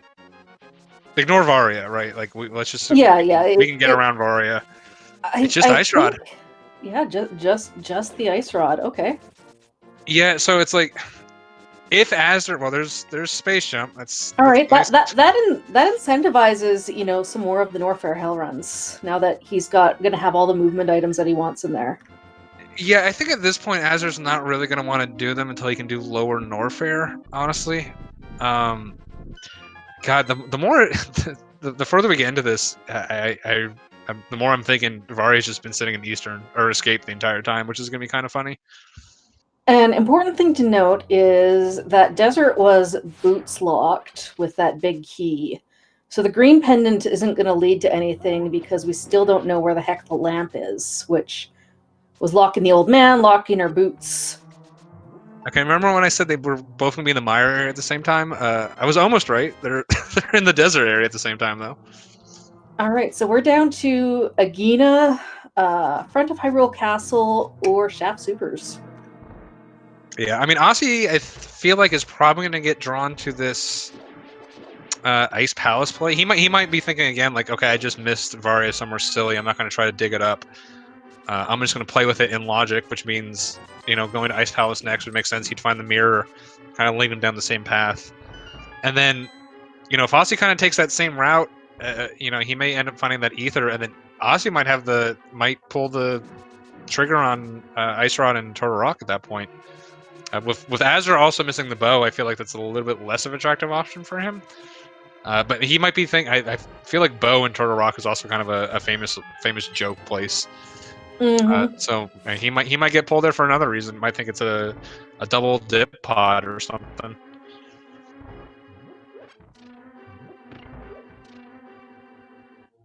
Were you surprised that azder didn't peek his head into Lower North for looking at Screw Attack Ped? Yeah, you definitely should at least peek it.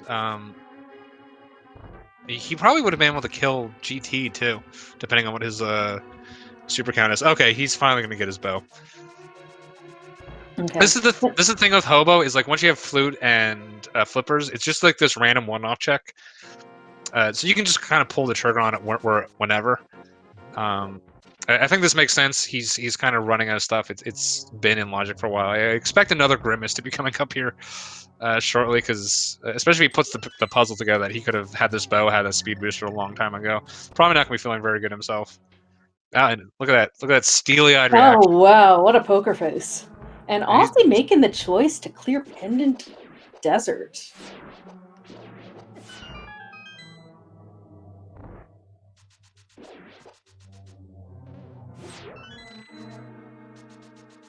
Okay, azder not going to take the portal. He's not interested in checking pod immediately after. He's just interested in getting the crystal.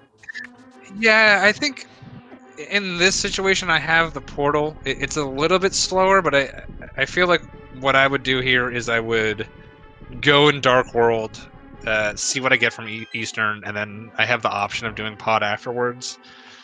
Even if you just make the decision, like, I don't want to do pod, you have a couple extra minutes to think about it.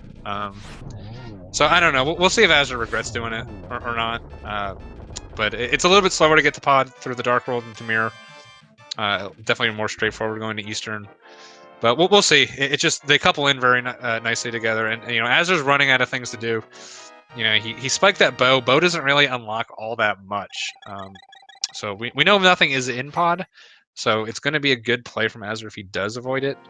But yeah, we'll see what he decides afterwards. We'll see if either of these guys ever make that play towards escape. Yeah.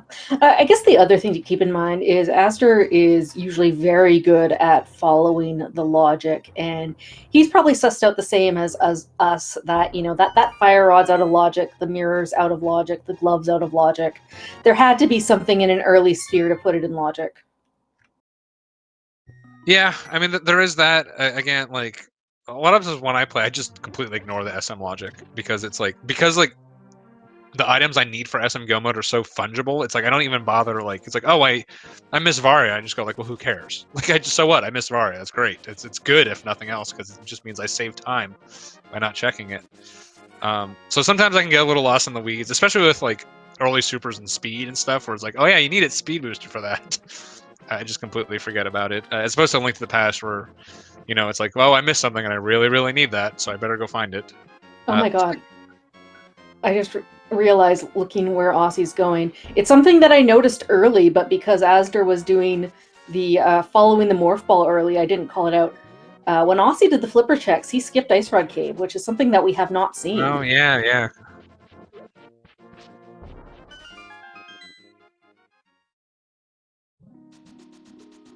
I mean, we were saying like, oh, they missed Varia, like Varia's gonna be early or something. There's honestly nothing stopping like Ice Rod being in one of these early locations as well, and Varia being. I mean, we're running out of places for Varia to be. I'm not even entirely sure, besides Escape, where something could be. Shaft but, Supers. Like, they could just, Shaft Supers and Escape. Yeah, that might be it. But Ice Rod could be right next to it. They could be Ice Rod and Varia in the front of Escape. I mean, why not? Possible. Yeah. I mean, at this point, I'm gonna guess Ice Rod is probably Lower Norfair. That seems logical, or it's in Turtle Rock. Those are our two item dense locations left right now. We did see Osse peek his head in the front of Gauntlet. It was just linked to the pass bombs. And yeah, they had both scouted out the back, which was a double set of heart containers. Yeah, and Osse making his way into Ice Palace. Again, this makes perfect sense. Still out of logic, but, at this point... I mean, in Osse's standpoint, this makes probably a little more sense at this point. Like, I think he's probably narrowed down to, like, yeah, I just completely missed Varia. Hoping that, he can just find something here. He's going to get rewarded for Mirror. And then he's probably hoping that, I hope that, Ice Rod or something was just in Swamp. And then, I guess... Has Osse did Dark Death Mountain already? Yeah, he must have, right? Did he? Yeah, because then he followed it up with Spike Cave. Right. Yeah, that's right. Yeah. So. Yeah, I mean, it very well could he just miss Varia and everything else is gonna just kind of fall out. Or if nothing else, the other thing is, like, if you're thinking you miss Varia and, like, you're looking at, like, Swamp Palace, you're just... At that point, you're just like, I don't even care. Like, just as long as I find supers or E-tanks or something, all of a sudden a Hell Run becomes possible. Then I don't even care about Varia. So, an item-dense location like Swamp Palace becomes attractive just for that reason. That's like, if I go in and I find 3 E-tanks, that's probably just as good as Go Mode, almost, at that point. And I am just trying to work out the logic that if maybe it's not Varia in the early logic and it's the lamp, if that could mean that our Varia is in TR. Yeah, I mean, I guess Varia could be there. It just, I mean, like, certainly possible, just way less likely. I mean, there's something in the early logic that we're missing. Yeah, I mean, I can't think of any other... Yeah, because one of our gloves... No. One of our gloves is behind a fire... Oh, so yeah, no, you're right. If it was a lamp, we could get both gloves. Because really only one of our gloves right now is behind a fire rod, because we can get to Height Cave through Meridia. So that's fine. Well, the good news is Azder's going to get his first sword soon as he makes his way over to Speed Booster. The bad news is that the only thing... Well, I mean, it does mean that he'll be able to clear Misery Mire, which is something that he'll have on top of Osse, but Osse is going to get his mirror soon, and he'll make a beeline for the flute and do those same Mire area checks.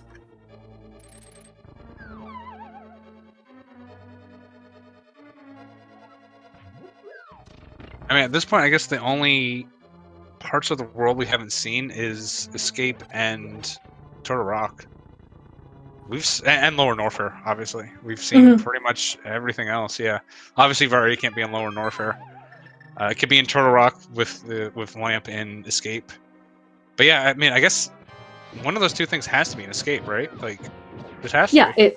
It's got to be Lamp or Varia. Or yeah, unless we're just 100% forgetting something. Shaft Supers. That's. I think that's, besides Lower Norfair, Shaft Supers is the only thing we haven't seen.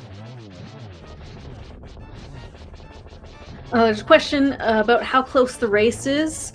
Osse had a significant advantage for a while, and he still has the sword advantage. But it's closer than it probably looks, because Azder has that Swamp Palace done. Osse, however, will have a much quicker Swamp Palace, having swords this time. Yeah, did we see 2 items in Skull Woods? No, we only saw one. The other one is on Mothula. Varia on Moth. No, because Fire Rod. Oh yeah, you're right. Never mind. Okay, yeah, Osse gonna go with that mirror, grab his flute, and then go straight to the Mire area. Since he's got Quake, he's got Silver's sword, Fire Rod, there's no reason that he won't clear Mire. And I imagine Aussie will absolutely poke his head into Lower Norfair. Yeah, again, I'm really surprised azder didn't decide it, especially with the refill there now. Like, you don't even have to worry about like, oh, you came in on low health for some reason, and you're worried about not making it back. It looks like this might be the Meyer play for azder. Yeah, it's gonna be with Quake. Yep, do the Meyer play. You can clear that. Vitreous is not going to be pleasant with only a fighter sword, but he's got red mail. Doesn't have any potions. He still has the red potion that he bought before Ice Palace, and he does have the cape. But cape doesn't, and fighter sword doesn't work very well with Vidi. Well, I mean, you can still get the spins off at least. It's better than Blue Cane. Yeah, I mean, unless there's a specifically a sword in here, because we know where silvers are. Yeah, gonna be a little bit rough. Only at 2. A lot of times you see as a strat, people will open up with bombs.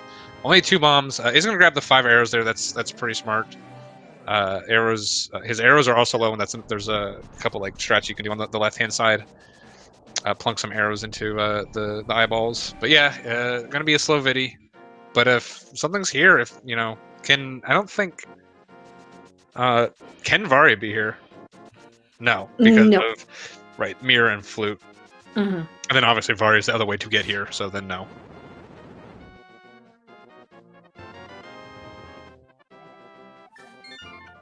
And yeah, then in terms of late game, Aussie will probably pick up that charge beam off Bombos tablet, where azder will be skipping it.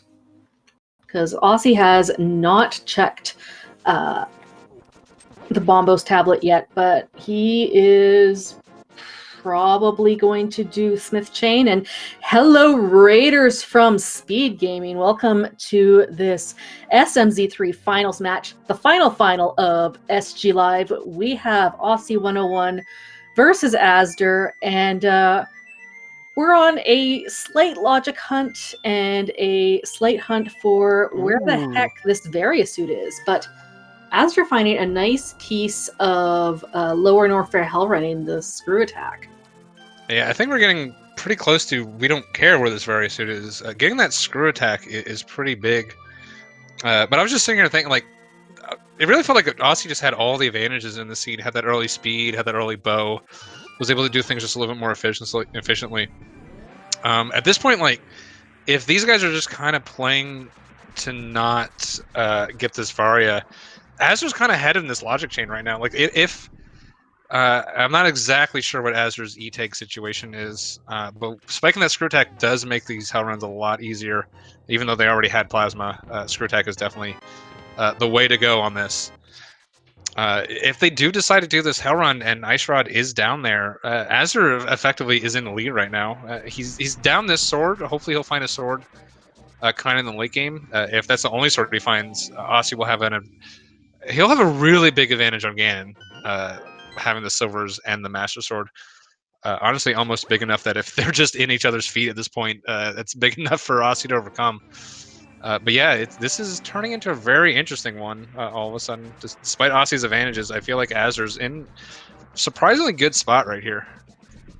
And yeah, with all of the SM movement items, depending on how many E-tanks and what the ammo situation is for them, both of them have more than enough for crystal flashes. I'm sure they have enough to do multiple crystal flashes if necessary. So then it comes down to everyone's favorite rando thing. Where is that Ice Rod? Yeah, I mean, actually, the crystal flash is the thing I'm probably most for. The last time I saw, they were like at like 20-ish power bombs, which like at only being at like 7 E-tanks is pretty rough. That is really hard to do. So we'll see. I feel like they're both thinking. I feel like they both at this, especially when Aussie finds the screw attack, they're both really going to want to do this hell run. So we'll see if they make that call with their current loadout. I mean, if this final came down to them doing a low equipment or low health hell run to finish it, that'd be quite the ending there. At that point, I almost like gotta give Aussie a slight edge. You know, being one of the best at RBO. But you know, azder's certainly no slouch at it either. Oh, Aussie going straight to Vidi. Ooh, that's spicy. that is a call. He's gonna miss. That is, yeah. If he is thinking hell runs, he's gonna miss that screw attack. That's actually gonna be pretty bad. Is he going straight to video? He's just making this. Nope, he is. Okay. Now he may, you know, I mean, he's effectively one from go here, right? If he spikes Ice Rod on Vidi, you know, then he's good to go. He may decide to come back in. Yeah, if he decides to come back in, it does make a lot of sense. But yeah, being on that one from go, with a potential, you know, grabbing that big key early. Interesting strat. Really haven't seen that too much, but definitely does make some sense. I mean, it'd be then an option for Aussie as well. You know, if he gets that Ice Rod, you know, just go do Turtle Rock, do Ganon's Tower. Maybe you pick up some extra E-tanks or ammo along the way and just do Ridley as your final boss. Yeah, I mean, like, if Ice Rod's here, it's much better for them for this hell run. Yeah, unfortunately, just the key. I think azder did full clear this, so we know Ice Rod's not down here. I mean, the other option is you just play for Turtle Rock, right? Just do that. Just like say screw it. I think it's in Turtle Rock. Just go for that, and then you know you can go kill GT. You know, do GT. Hopefully, find some more ammo and stuff there for a hell run, and then you're just finishing it with. Because like that's the other thing. Like we'll see what azder had when he's going here, but a hell run where a Gomo hell run is a lot more attractive. Oh yeah, he's only got 4 E-tanks. Oh, 4 E-tanks and maybe 2 reserves. Yeah, he's just gonna attack screw attack and GT and then. Oh, there's a sword! Oh my god. Yeah, I feel like it's just a bad call not doing this before. Oh, and of course there's an E-tank there on GT missiles. It's a horrible place. Oh no, he's resetting his sword. I mean, yeah, like if it comes down to it, you can just go grab that sword. That sword's gonna be easier to grab than the wreck ship one. But at this point, there's 2 swords he knows about that he's missed. He's got to grab one of those. I feel like just coming and... I mean, I guess he's thinking maybe he can grab that one in go mode when he comes back, because he just does not have the energy to do this hell run. All right, Aussie back into Village of Outcast location. Is this Moth into Pedcheck, or is this Smith Chain for him? Looks like Smith Chain. Yeah, it looks like Smith Chain. We've only seen half the Smith Chain. I mean, it made sense for azder to skip most of it. Smith Chain without the mirror is just... without mirror or flute is just terrible. Most runners will elect just to skip it with that loadout. Now it looks like azder is going to be clearing up his criteria and Bryn checks, so he's going to see the useless bombs in the middle of Gauntlet and then maybe do the speed booster checks, so we'll get to see Shaft Supers. Yeah, I said really early on it would have been a little bit of an advantage for azder if he could have avoided this. Of course, we still don't know what criteria supers is. If that's Ice Rod, you know, ends up working out for him. But yeah, we do know waterway's nothing, so he does check that. It's gonna be a blank for him. Just gonna be a waste of time. This is about the time when you would want to clean these up, though. Kind of running out of locations. I mean, at some point, these guys are gonna have to make the play into escape, especially azder, just with those 4 E-tanks. Just, you know, really, that Varia is just kind of required at this point, unfortunately for him. All right, Smith Chain had nothing. Aussie's going to grab purple chest, and did he already check powder? Did he? I guess we saw powder somewhere. I don't know where it was. I'm not sure. And E-tank at Shaft Super. So yeah, it's a Lamp or Varia in the front of Escape. Scott, I'm gonna laugh if it's Lamp. Putting Turtle Rock in Logic, that'd be hilarious. All right, powder was in pod, so yeah, they do both have it. Aussie is going to go and turn in purple chest. He'll get the charge beam off Bombos tablet, and then I imagine go through Swamp Palace again, or go through Swamp Palace as azder did. And azder is Also going back here, might be getting that one item from Skullwoods, but I imagine it is just the... So, I think Azure has an extra incentive to do this Smith chain right here. Still has the 2 items. Also knows he's going to get charged off of this. Like, he just knows that, right? So I feel like this is a pretty smart play from Azure. He knows that even if he blanks out on both of these, he at least gets a consolation prize in that charge beam, which isn't too bad. Oh yeah, Azure doesn't have his Master Sword. Oh my god, never mind. God. Well, Osse's gonna get his charge even though he doesn't know about it. Congratulations, Aussie. Okay, never mind. This is... I mean, Azure doesn't really need the charge. He's got enough ammo at this point, but yeah, it's just kind of unfortunate. Okay, well, Aussie will do Swamp. He'll get his second 5/6, and because he's already cleared Pod and Catfish, maybe he'll mirror into front of Escape. Maybe.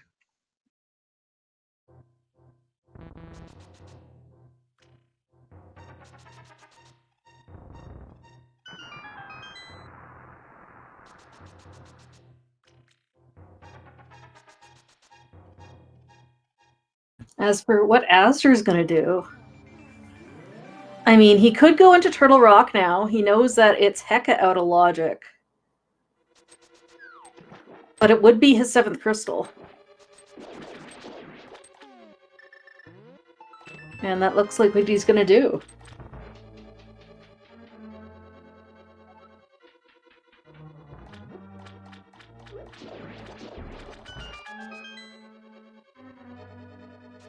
And yeah, Turtle Rock, Red Mail, Fighter Sword, not the greatest experience, but it's not the worst either. At least he's got the Red Mail, so, you know, if he gets bullied by the Chomps, it's not too big of a deal.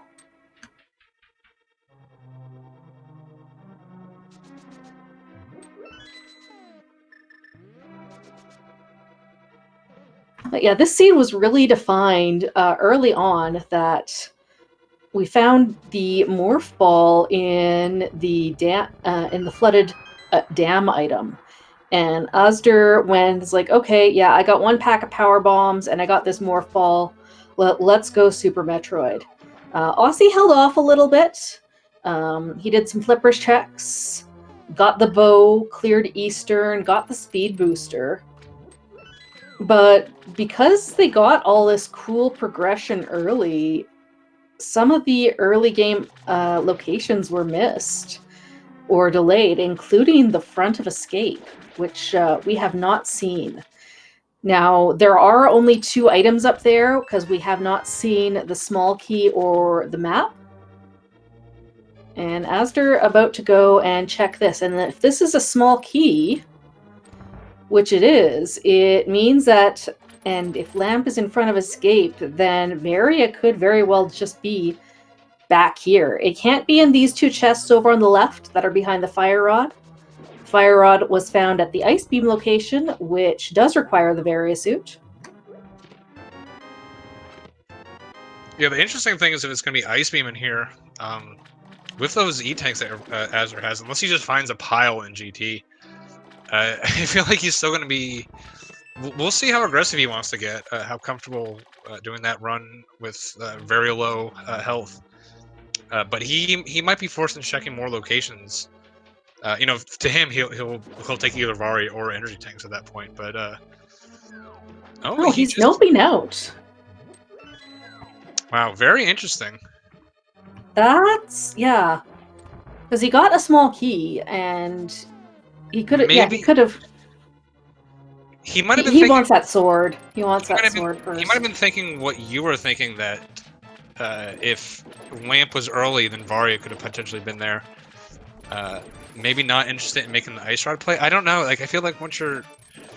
Like, there's a couple... Like, if he just finds Ice Rod, he's kind of done. Except for the health situation he's at. Yeah, he's going to come grab this sword.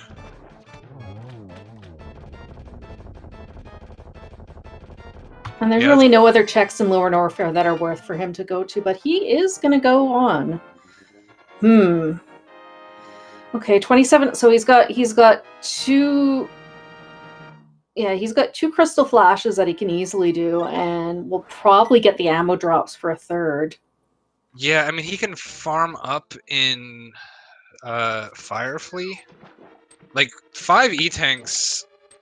I mean he's got really good supers, so the thing is, like, since you don't have that guaranteed Ridley E-tank, really your magic number for supers is really 40, because you want to do 30 for Ridley and then a Crystal Flash after. With this energy, he's really got to do Crystal Flash before, so that's 10. 30 for Ridley, and then a Crystal Flash afterwards. So that's 50 supers and 22 power bombs, which he barely has. I mean, it's. Oh, he's got 3 reserves even. Yeah, Okay. Yeah, the 3 I reserves. mean that. It's. Yeah, this is in the realm of doability for azder, honestly. I'll be real impressed with this. I mean, he does have screw attack, does have. I mean, he's got all the movement, right? He's got screw attack, he's got space, he's got speed, he's got high jump. So the fact that he's got all of that makes this ammo situation not too bad. We'll see if he decides to dip into Firefly here. If nothing else, just maybe hoping to spike an E-tank or something. I mean, yeah, this is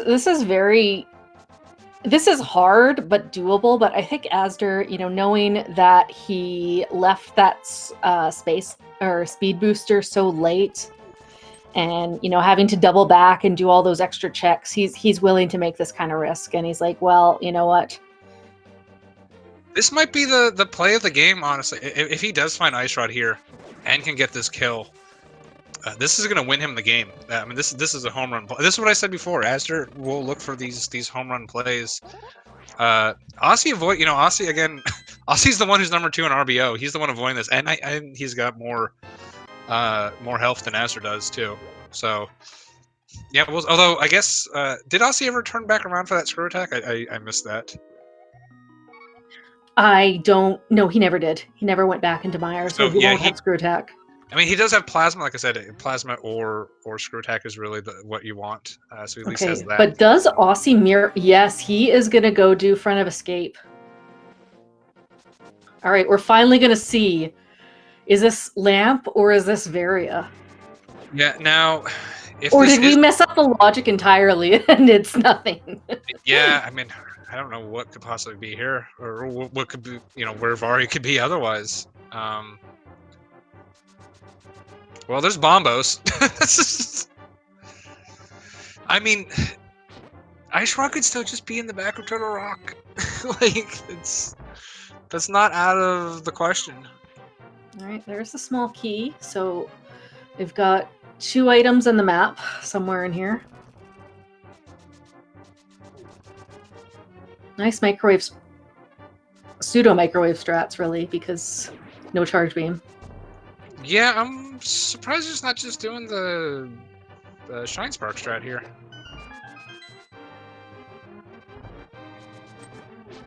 That's what you do normally in RBO. Like, I guess this X-ray, if you get it first try, is even more energy efficient. Not if you take damage though. And Back of Escape is teasing us, giving us the small key in the map as the first 2 items. So we got Dark Cross and Zelda Cell. Man, I wonder if azder's regretting not picking up that grapple beam right now. It's like I said, the double E-tanks, the double E-tanks in the other sand pit. Yeah, so he's gonna be, like I said, he's gonna be right at. The problem is, and there it is. And Osse's skipping Dark Cross. There is an item in Dark Cross, and Osse is skipping it. Yeah, I mean, after finding Varia like that, I would skip it. Azder's real big problem here is he's at 3 power bombs. He does not have a Crystal Flash available at the end of Ridley here. Do you skip Dark Cross when you're right there and you're 1 item from go mode? If I just found Varia, yeah. Like, I mean, what's the likelihood that Ice Rod's going to be there? azder missed a... I guess him being below 10 supers is not death for him here, because he doesn't even have the power bombs to do it. Yeah, oh, this might be it for azder. Yeah, you can see that face right there. That's real. Yeah, he's not. Yeah, without another Crystal Flash available, he's just... I don't think he's going to be able to do this. I think he's gonna be dead here right when he drops. Yeah, he is. Yeah, That's it. that's unfortunate. Oh. Now he did save. He does have a lead on Aussie right here. It's just having this Varia is just. I mean, Aussie's gonna have zero problems. This is gonna be the easiest lower Norfair for Aussie. Even without the screw attack from Meyer, it's fine. But I think Asder's committed now at this point. Oh, I mean, of course he's safe down here. He's got to pull this off. Like, yeah, it's the thing is like, it's really hard when you're doing these hell runs. Like you think like, oh, I got like 20 power bombs. That's plenty. And it's just like, you forget in RBO you get a free E tank and all this other kind of stuff. It's like I think he really needed to have spent a minute and farmed back to full on power bombs in Firefly. I think if he did the math, he would have realized how tight this was going to be. But yeah, you basically need 2 crystal flashes for Ridley here. With the fact that you don't know there's an E-tank behind Ridley. Maybe he'll get bailed out. Maybe there'll be an E-tank back there. I don't know. I think it's pretty unlikely. We've seen a lot of E-tanks that, you know, they've skipped, and we saw an E-tank at the Showcase Showdown behind Chozo, or Golden Teresa rather. Yeah, finally gets that X-ray strat there. But yeah, like he's really got to like. Yeah, this is just so tight. But like he's got to somehow manage to farm these like Violas for power bombs here. I think. And you can see Aussie is coming right hot on his heels. You can just see how slow these runs really are. But like if he, yeah, I just think having the 1 crystal flasher is just not going to do it. If he has a very clean Ridley, he's going to have to get up and out, and he's going to. I mean, there's no way he can get all the way out. He needs to get 8 power bombs. Like that's just so many. I mean, if he can unload every single super right on target for Ridley, and then get the perfect health bomb at the end. Yeah, well, missing a super right there is not going to do it. Like, this is a really tough situation, and he's really being undone by the power bombs, which I think is just the worst thing. And yeah, you can see Aussie gonna be coming up right behind you. Oh, another tail strike from azder. I think he's gonna end up dying again here. Oh, maybe not. That's actually. He's got full reserves right now. Yeah, that's. Whew. Just needs to get good power bombs from Ridley. Not quite enough. Everyone. If there's a power bomb pack back here. Oh, it's not the right health. Okay, so he only needs 4 power bombs and he needs 3 supers. And he does have 3 E-tanks. Should have enough time to do it. The problem is Aussie's just going to straight up pass him here. Mm-hmm.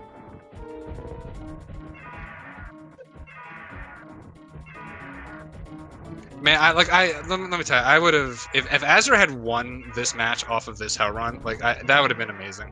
That would have been, you know, the story of the year. That would have been the story of the tournament. Yeah, he needs 2 more power bombs. He just needs 1 more power bomb. 1 more power bomb. Dang it, got the super, not a power bomb. Not gonna get it.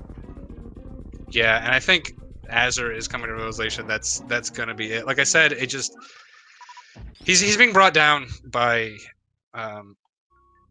these power bombs more than anything. He's got the health for it. He's got the supers for it. I just wish he had farmed more at Firefly. Even at this point, I feel like turning up to Firefly to farm. Well, he knows at this point that it's a gamble and that that Varia is someplace early and he lost it. And I don't think he wanted to spend the time farming and was just hoping that he could get the perfect fight in.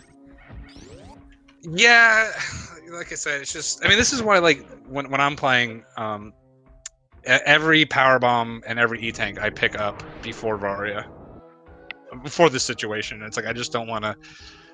And like, I understand where he's coming from because it's like you feel like you can do it. It's like I've done this hell run before. I've run RBO, but it's just like you forget when you're running RBO, you reset like 9 out of 10 of your runs, and it's like that one magic run that finally gets through. And it just in a race situation like this, it's just real. I mean, azder's been in RBO tournaments, like he knows what he's doing. But this is incredibly tight. The fact that he's even getting close to this is incredibly impressive. unfortunately, taking these kicks to the face are not helping. And yeah, there's a question in chat about why they avoided the front of escape for 2 hours. Well, it's something that happens a lot in combo randomizer because you always want to be going towards progression, and that means, you know, clearing your crystals and clearing your SM bosses. And yeah, I mean, I think it became obvious that was probably Varia too. And just again, these guys are just like these guys just do not care about Varia 99% of the time. So often you just have, like, when you're thinking about hell runs, like, you'll look up and you'll have like 13 E-tanks and like 40 power bombs. That's why Osse didn't check Dark Cross, because it was out of logic with the lamp. Yep, there you go. Now, this is the last location. So, God, I really hate to say it, but is Ice Rod just in Total Rock? In which case, azder. We still have an item on Moth. We still have an item on the Green Pendant. We've got, you know, Godforsaken Ped. Yeah, but there's more locations in Turtle Rock, especially with Mimic. Like, God, if Ice Rod ends up being in Turtle, because like azder could have just committed to that play, right? Probably would have found an extra E-tank or something, or maybe an extra power bomb pack in GT. Okay, I thought azder had a hard lock there. He menued on a door transition. Yeah, he may just. I wonder if he's just going to bail up at this point, realizing this is just a little too tight. Nope, No, he's going gonna. For it. He knows it's his only option right now. Yeah, I think if nothing else, he probably realizes he's probably lost, and it just wants to do this hell run for pride to say that he did. Mm-hmm. Which is absolutely like,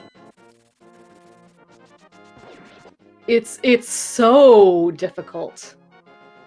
I mean, there's just zero room for any mistakes at this point. To be able to pull this off. You need perfect drop RNG. You need, you know, perfect Ninja Pirates. You need perfect Ridley. Yeah, like I said, it's if he had like 10 more power bombs, he'd been out by now. Like he just would have. Like he got out of Ridley with plenty of health at one time. Just didn't have enough time to farm back up. Just, you know, really his downfall. Like I understand, like, yeah, just farming in Firefleece just feels like it takes forever, but with how close you're trying to cut it, and like it's just so hard to tell. Like again, in RBO, it's like you have a standard loadout, so you know like exactly what you're doing. Like this, you're kind of like making up as you go along, and every hell run in this is just a little bit different, and it's really hard to judge. So definitely respect to him to keep trying this, and I really hope he pulls it off. Absolutely. So I mean, you know,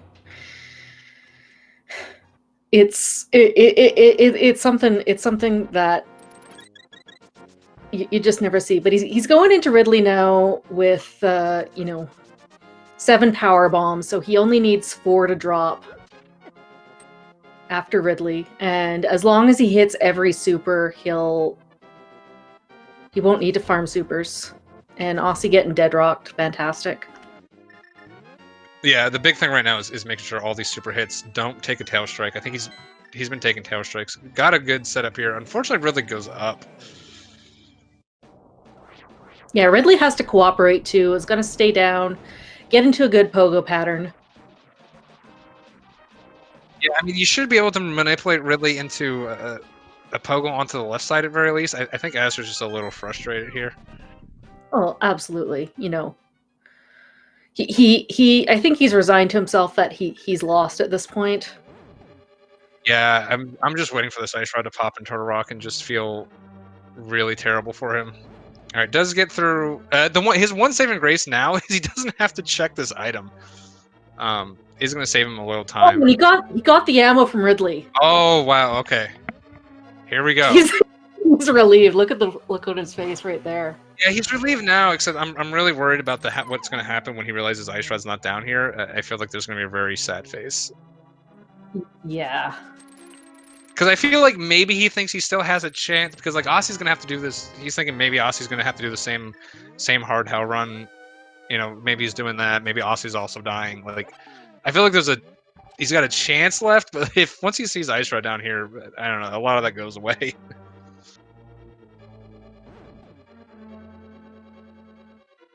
I mean, I guess at this point, Azder's hope is I thought somewhere awful. Yeah, the fact that he already made this Turtle Rock dip. Okay, I'm just gonna avoid that. I'm just gonna play for Pet. I feel like Pet is his best Hail Mary at this point, and he knows he needs one. So if I was him, I think I'd play for Pet and just pray. I guess we never saw the Pet check, did we? No, because neither of them. Well, I mean, Osse's never been into Skullwoods, and Azder didn't have the mirror at the time. Yeah, like by the time Azder gets out, let's say Ice Rod. If Ice Rod's not in Turtle Rock, right? I mean, we're kind of saying doom and gloom for Azder, but it's really not there yet. Let's say Ice Rod's not here. By the time Osse gets all the way back to Laser Bridge, right? Azder's going to be about out of here. In fact, Azder's going to if Osse gets to the back, it's not here. Azder's going to beat him out of here. As long as Azder doesn't come to Turtle Rock, Azder is still in this somehow, which is amazing. And I think he's enough of a gambler that's what he's going to do. That he's just going to say, okay, no, I'm not going to bet on Turtle Rock. I'm going to go and get that. Go get that green pendant, check the green pendant, do pod, and then finish off, get that second item off Moth, and then check Ped. I hate to say, he's actually not. Let's see. Which roots really well. Just get your green pendant, check it, do pod, Skullwoods, Ped, perfect. Yeah, he's leaving. He's coming into Three Musketeers here with 295 health. This is not free whatsoever. This is going to be relatively tight to get out of. Sees the lamp. He's laughing at that lamp. Yeah, I don't know. Okay, he's resetting. Yeah, he just doesn't have enough health to do all this. So we'll probably farm some more in Fire Fleece. Yeah, I mean, that's the thing. Like, this was going to be an incredibly difficult hell run as a go mode. The fact that he has to check these things, like, there's only I know there's a lot of the top runners will make this hell run as a go mode. It's like, okay, I'm in go mode. I'm not gonna look for Varia. Like Solski, Maniacal, Hataka, Nito, like they'll all do this hell run. Not a lot of them are gonna pull the trigger when it's not go mode, unless they just have like stuff up to the eyes. I know there was one semi-recently where I did this hell run looking for items, and there was like Quake was down there or something. And I think Maniacal and Hataka both realized that like Varia had to be on Shakto or something, and went. And at that point, they finally hell ran it, but they didn't do it any earlier than that. So, like, yeah, just checking the stuff just makes it so much harder. All right, well, we found Butter Sword in Mimic Cave. I'm surprised he reset there. He had well, yeah. I mean, he had a small chance of getting out, but I think he might have been able to.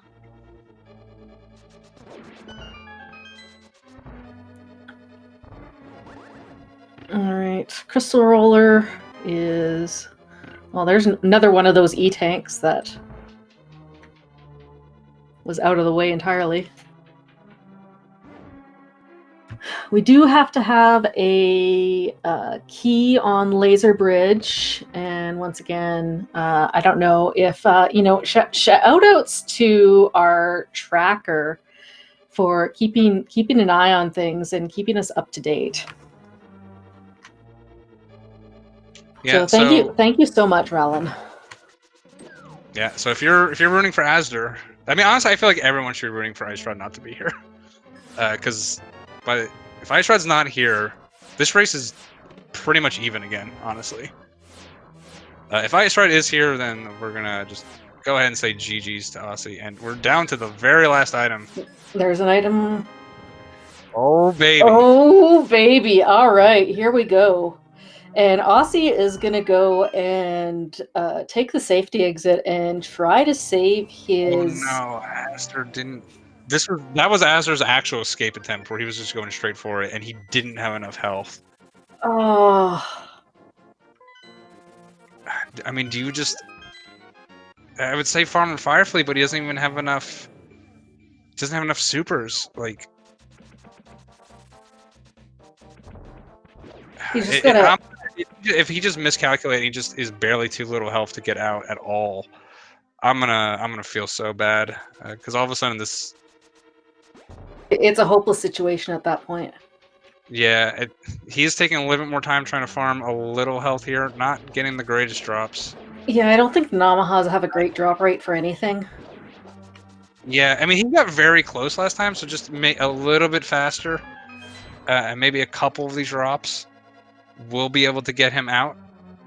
I mean, he's at what's 373. Like I feel like this should be enough to get out, but I might just be wrong.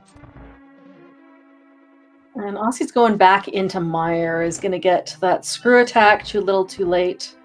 Yeah, great news for azder though. It's still giving him a chance. All right, 166 to get through this. This is a fairly long room though. I want to see how far he can get. Playing it very well. He's gonna be very close. I think he's got it. And he needed everyone. Yo, he needed every one of those drops. Yo, no matter what happens in this race, get some GGs for azder right now for making that hell run. Like that's amazing. You know, go give him a follow like right now. Okay, so he can get out. Like, I think he's being a little cautious here. I mean, all he's got to do is. Oh, he needs a power. Oh, no, he can just. Wait, does he need a power? Yeah, he doesn't have bombs. He can't get down. Oh no. He needs a power bomb to be able to get down, because he doesn't have. He either needs power bombs or like somehow morph bombs like just magically appear. Oh no, this is so. Yeah, I mean this Does is this like drop power bombs or these are guys that are like low rate? There we go. Okay. There's the power bomb. Yeah, it's like 4%, same as when Ossie got one very early from those bugs.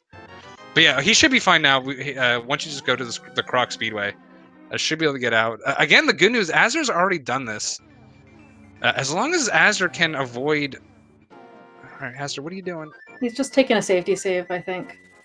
He's got to run through one heated room. Like, I mean, I get it. Like, the fact that was so tight, he does not want to, like, make any sort of mistake whatsoever. But, Ossie's checking Ped before he's going to go into Skull Woods. Yeah, but why wouldn't you just... Yeah, I don't know why you wouldn't just do Skull Woods. Yeah. You got the mirror.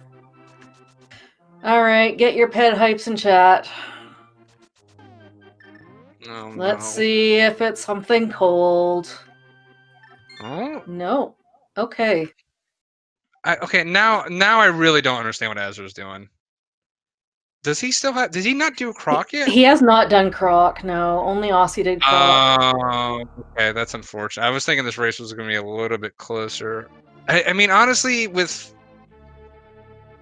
the defs, maybe, you know, you can, at this point, just make the, like, okay, I'm either going to go to Pod or Skull Wood or something, but... So I'm pretty sure Ice Rod has to be on Moth right now, unless there's an item on Helma and Ossie noped out of it. I mean, at this point, I'm pretty sure the only two locations we haven't seen are the two bosses, the two pendant bosses remaining. All right, Tracker is confirming no item on Helma, so I think it has to be Moth then. It could be in Dark Cross. That's true. That it is. It could be Dark Cross. Remember when I said there's no way I would check it? Oh my god. Yeah. Wouldn't that be hilarious if they they could have skipped Varia and just Dark Cross and play it the entire time? Oh my god. I feel like there's been so many community weekly seeds where like Go Mode was in Dark Cross and nobody went there. I just point out that like these guys have fully cleared both these games and we're only at 227 right now. Like, like that is like, all the stuff that's happened to azder and everything too. Like, it's still only 220. Well, yeah. Ossie could maybe a little bit more likely than azder could still sub 3 this thing. And just, you know, like keeping it where Oh, is Aussie just gonna go and take care of Mother Brain while he thinks about items? Yeah, I think he is. Definitely makes sense. Like generally, you want to do Mother Brain. You only want to do Mother Brain first as long as you're fully loaded. All Aussie really is missing at this point is Wave. I think the benefits of coupling it in with doing these checks already outweighs the little time save he would have from Wave, which is just be a slightly faster Mother Brain fight. But you can do the baby skip and all that, so it shouldn't be too bad. Yeah, yeah, and again, yeah, full clearing these games in 2.5 hours. When you think about that, like you're really good any percent runner for these games, you're looking at 90 minutes and 45 minutes, and then when you're looking at top tier, you're looking at the 125s and the 42 minutes. So 2.5 hours when you're doing really difficult strats, 100%ing the games. It's so incredible. Yeah, I think azder just bought me back on the combined speed runs because he got a low 44 recently, way overdue. Somehow I managed to bot both of these guys, but that's because they have PBs in both games. They're just too lazy to get. Too busy running rando.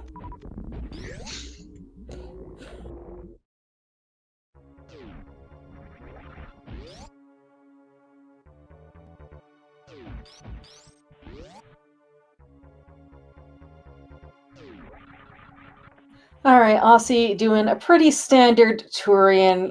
He's fully loaded at this point. Doesn't have wave beam, but he'll still try to go for the baby skip.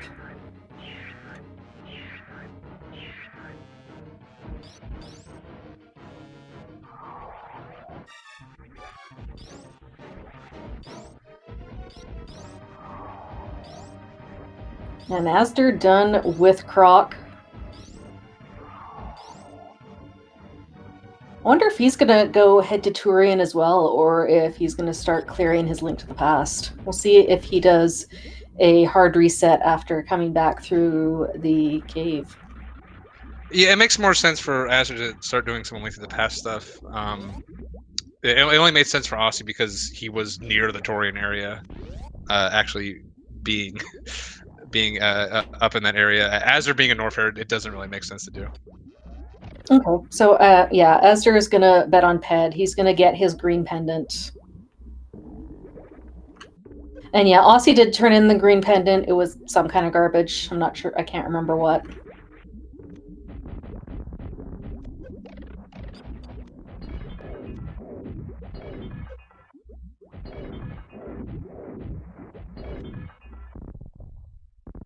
Like the weird, like azder probably has to know that Varya's an escape at this point, so he's probably going to be disinclined to do it, even though at this point it's just as likely Ice Shard is there as anywhere else. Mm-hmm. I mean, I guess maybe he isn't. Like he might think like, okay, Varya's definitely there, but there's still 2 other locations there, and that's better than any other options I have. So it still ends up being the best option for him. And maybe like if I was him, I'd be like, okay, I found the lamp in Lower Norfair. Maybe I just do Dark Cross first. Like, there's a logic to that, right? Yeah. I wonder if he goes. I'm just trying to think how you'd want to route that, because he's going to turn in green pendant immediately after this. I think he does pod after turning in the green pendant, or while turning in the green pendant, and then maybe escape. Oh, where was his gold sword for Aussie? Like, that was in Mimic Cave. oh no, I've never seen a 2-sword difference in a randomizer before. That's especially SMZ3, where both have effectively, and like azder's honestly likely to finish on master at this point. Like at this point, like I think it makes most sense. Just don't play for Turtle Rock. Just like he's probably thinking that's likely where it is. He's probably kicking himself, but I think at this point he has to play for. Like at this point, Aussie would have made that play, and obviously he did. So he's got to play not for that. But we'll see. We'll see if he can avoid the temptation. And yeah, Aussie with charge plasma, so many tanks, going for the stand up. He's gonna have a nice, easy Mother Brain fight, and Azder turning in to get his big nothing from Green Pendant, and then we'll see where he goes. If he goes to get that second pendant from Pod, or if he does Pyramid Escape Catfish. No, saving and quitting. So Did this looks like I was going to say, did Azure actually ever go into Pod before? he never went into Pod because he never had the bow. Yeah, I mean, Pod would be looks real attractive for him then. Unless he's just thinking that like Pod is so attractive that Aussie had to have done it. I mean, like, you know, you gotta think he's thinking Hail Marys at this point, but I'm sure considering where the bow was, Azer's probably thinking that Aussie did Pod already.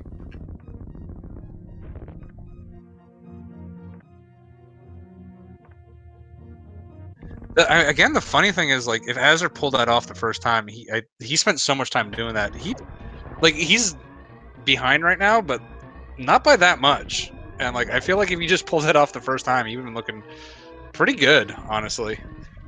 So, Where is Aster going? I'm not sure, because I could have sworn he did these checks when he cleaned them up earlier. Yeah. Maybe he did Criteria Supers, but not Waterway? That might be it. Yeah, he might be doing that and then into Mother Brain.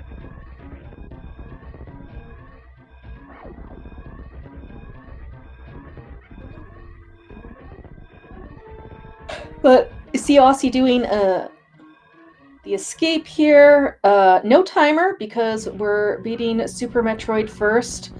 And as soon as we head up into the Criteria Parlor, the planet blowing up just ends, but we get to keep our Hyper Beam.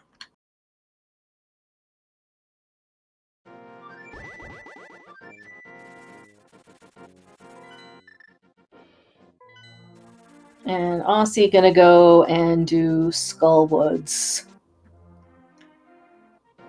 And we'll see if this is where our Ice Rod is, or if it's just sitting in Dark Cross.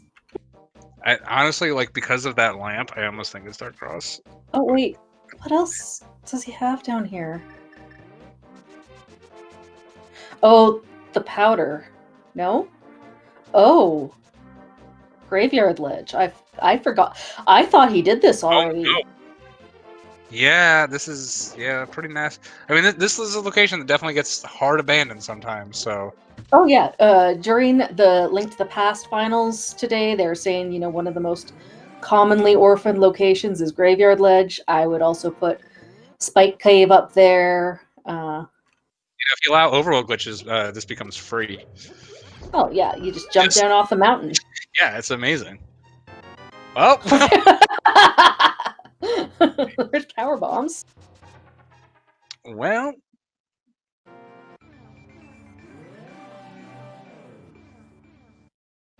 You know what? 235 into the sea when you've already full cleared and 100%ed Super Metroid. Yeah, I mean, literally zero reason to go back to Super Metroid at this point. I believe Aussie officially has it full cleared. Yeah. Did he go back to Shaft Supers? Yeah, I'm pretty sure he did. Yeah, he did, because he did the Mother Brain. That was part of his Mother Brain play. Right. Okay, he's gonna clear the front first, which kind of sucks because it makes sense because he's hoping Ice Rod's just right in this chest, but it's got a crappy key layout. I wonder if that means he, now that he's got that compass, if he's just gonna go to the back. Now he's gonna do the same route. He's just hoping that the next chest he opens is the Ice Rod, and he's hoping that for every chest. Yeah, I mean, I think that's probably true from the very beginning of the game. Like, just please give me the Ice Rod so I don't have to deal with this thing at the end.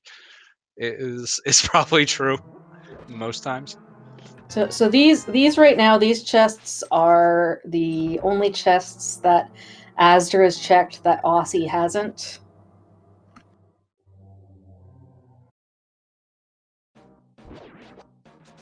Yeah, I mean, at this point, by the time Azure finishes his Mother Brain, even if he I mean, Aussie has Darkross and Helma left after this. Even if azder just beelines to the correct location, I think he's still behind. Unfortunately, at this point, Mm-hmm. the whole Croc area. Me not realizing he hadn't done that, and him deciding to do that, definitely opened up the gap a little bit more than it was. Yeah, and Helma doesn't have an item, so Oh, it we wouldn't really confirmed. matter. So yeah, it's Moth or yeah. So Moth or Cross. that's even worse for azder.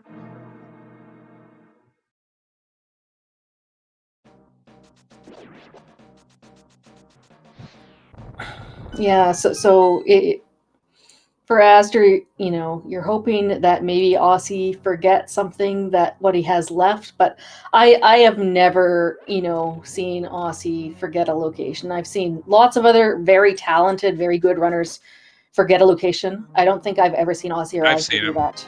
I've seen him. Yeah. I've seen Ozzy forget a library of all things. It Oh was no. not only did he forget library, it was a seed that I ran that I thought he could world record, so I sent it to him without telling anything, and he forgot library. I'm like, what the hell? So I'm sitting there like this seed is so free. I think it was like effectively like you could have done it suitless completely. I'm like, oh, he's gonna destroy this seed. And I'm sitting there watching him. It's like at 3 hours when I finished it like effectively 20 minutes ago. I'm like, what are you doing?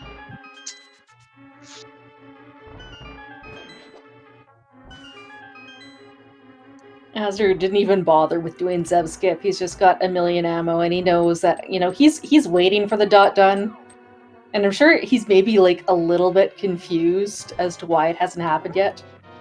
Yeah, I mean, I think at this point he knows why it hasn't yet happened yet. Where this, obviously the ice rod just got to be in a weird spot. I mean, this is still like 240 in this. Like you know, these guys getting a sub 240 is fairly common, but at this point the ice rod's obviously in a trolley location, so not that surprising.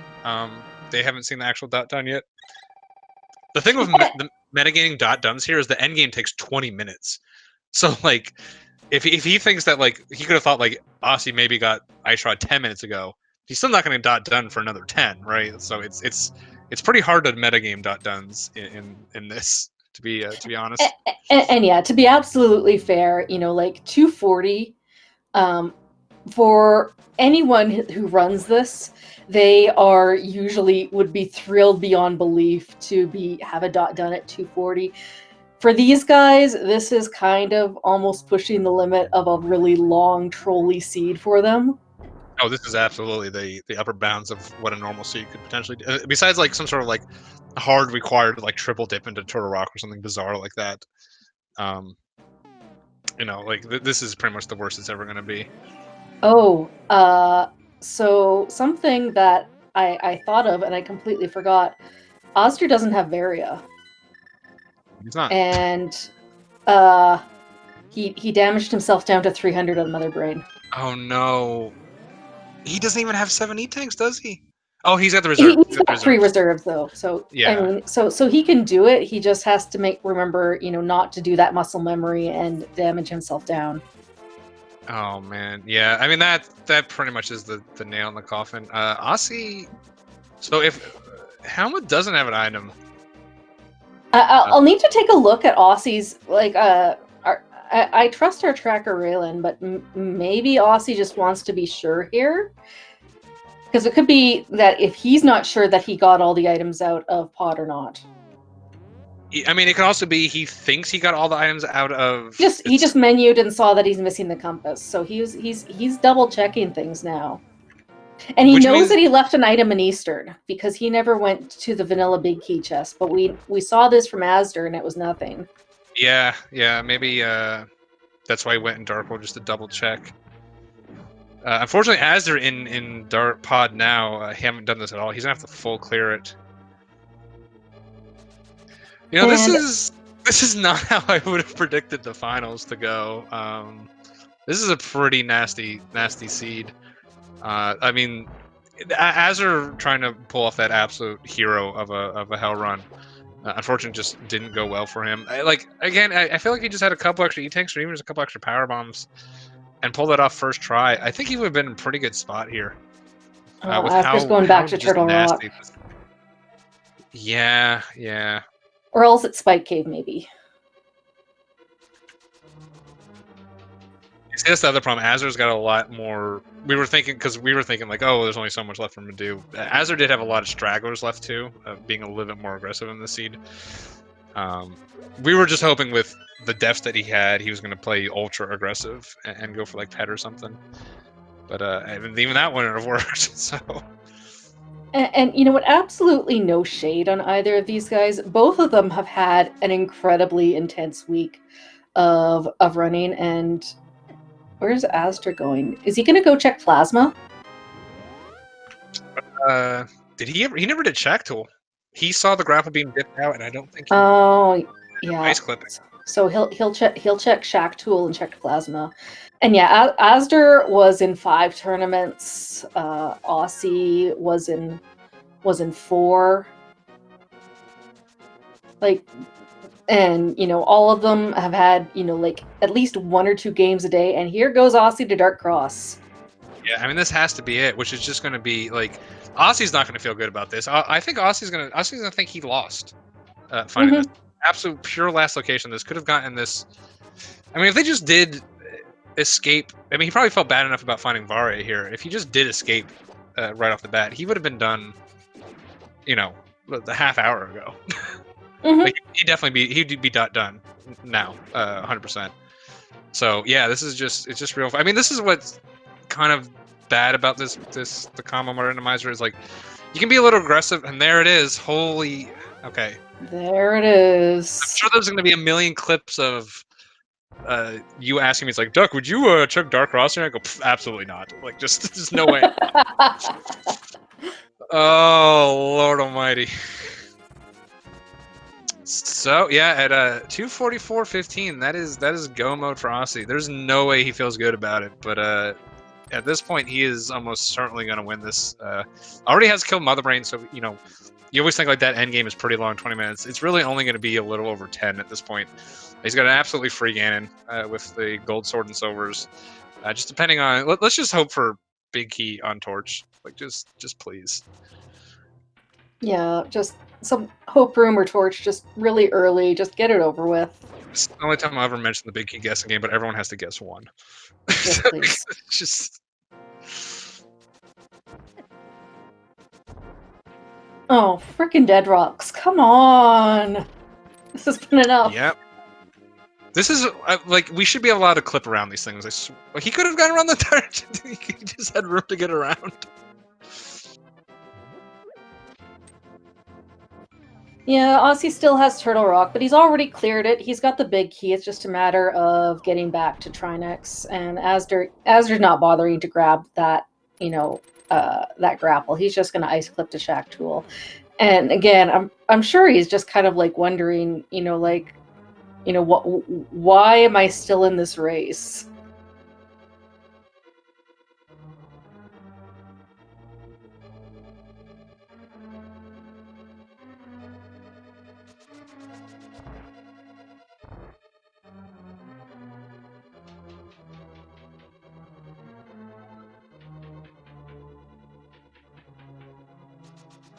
Yeah, I mean, there's nothing even. Osse's already been through all this. There's nothing even to talk about here. Like, just he's gonna get through the back. I mean, really straightforward. Azder is just in his own personal hell, honestly, at this point. And you know what? We swear that SMZ3 is usually not this awful. Usually you're not full clearing both games to find something in the worst location. You know, it does happen. You know, I would be lying if I said that this was the first time I've ever seen this in watching or commentating these seeds. But if you join us for, you know, the community weeklies, we do community races. We broadcast them on SpeedGame every Sunday afternoon and Monday evening. And you know what? You'll see Osse and azder, you'll see Duck, you'll see a lot of the people here in chat.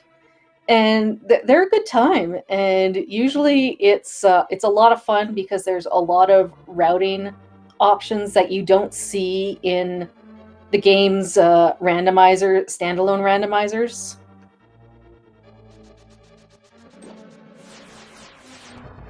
Yeah, I mean, This is why if anyone who just plays regular Link to the Past Randomizer complains to me when Ice Run Hunt, I just kind of laugh. Like it's like, oh, you know nothing of Ice Run Hunts. Like, Try an extra 100 locations. yeah, like it just can be so bad. There's a couple of locations in SM that get isolated too, as they're showing that off with Shacto and everything. But yeah, it can happen. I mean, when these like kind of play out and you get a relatively fast go mode, they feel really good. And it's just like the problem is like when you're searching like just every four corner for like things you skip, it just takes forever and it feels bad. And again, we talked about that. Like these guys don't really. They didn't really care about the Varia, but they did in the same time do care about the logic. Oh, azder also has X-ray to check. And you can glean a lot from knowing where something can't be.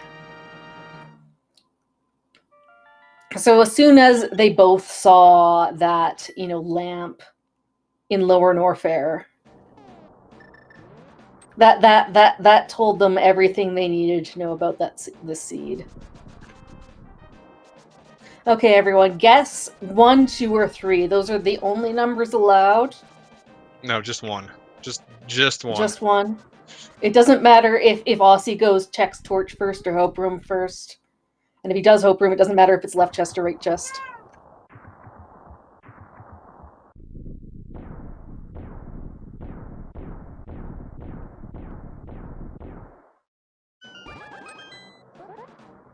Right. Okay, come on. Rando gods, if you're listening, please have mercy.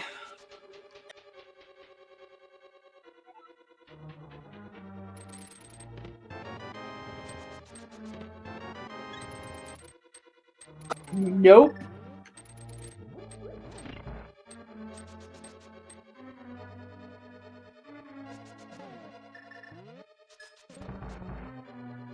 For a half a second, I thought Osse might be checking tile room first.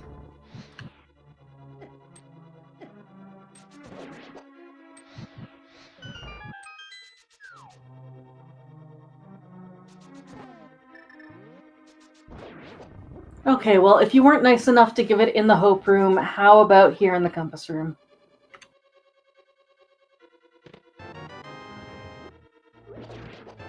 Ends up being a tile room. I'm just gonna walk away, to be quite honest. Same. Enjoy 8 minutes of silence as Osse finishes up the Ganon's Tower.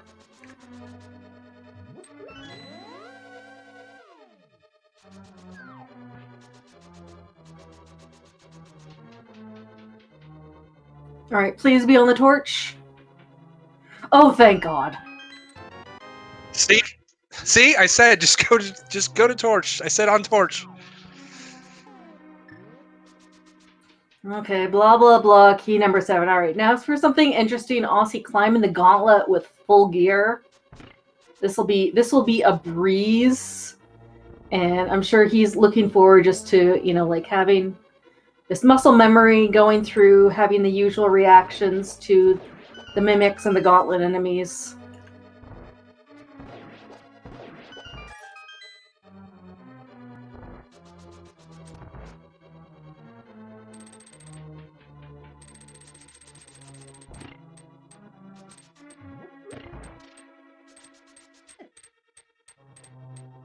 Yeah, Osse, unsurprisingly at this point, having a little trouble in these rooms. Like when you've been playing for this, like when this game kind of gets into be like a little bit of a slog, like it has here, when you just compare last location stuff, you're just tired. Especially at the end of this week, when these guys were, again, they were both in the SM randomizer final.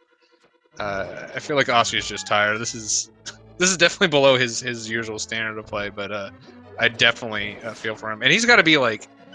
Osse's got to be like, how is azder not done here? Like, how is he not done?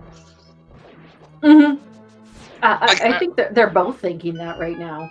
I mean, either one of these guys could have like 220 or 230 this seed. Like with, I mean, haven't really been paying attention, but I mean, it's a relatively early big key, so you're not going to get that much from GT. But if they got I mean, if they got Ice Rod, you're probably going to actually get Var. If you just did escape early, right? Everything just falls into place.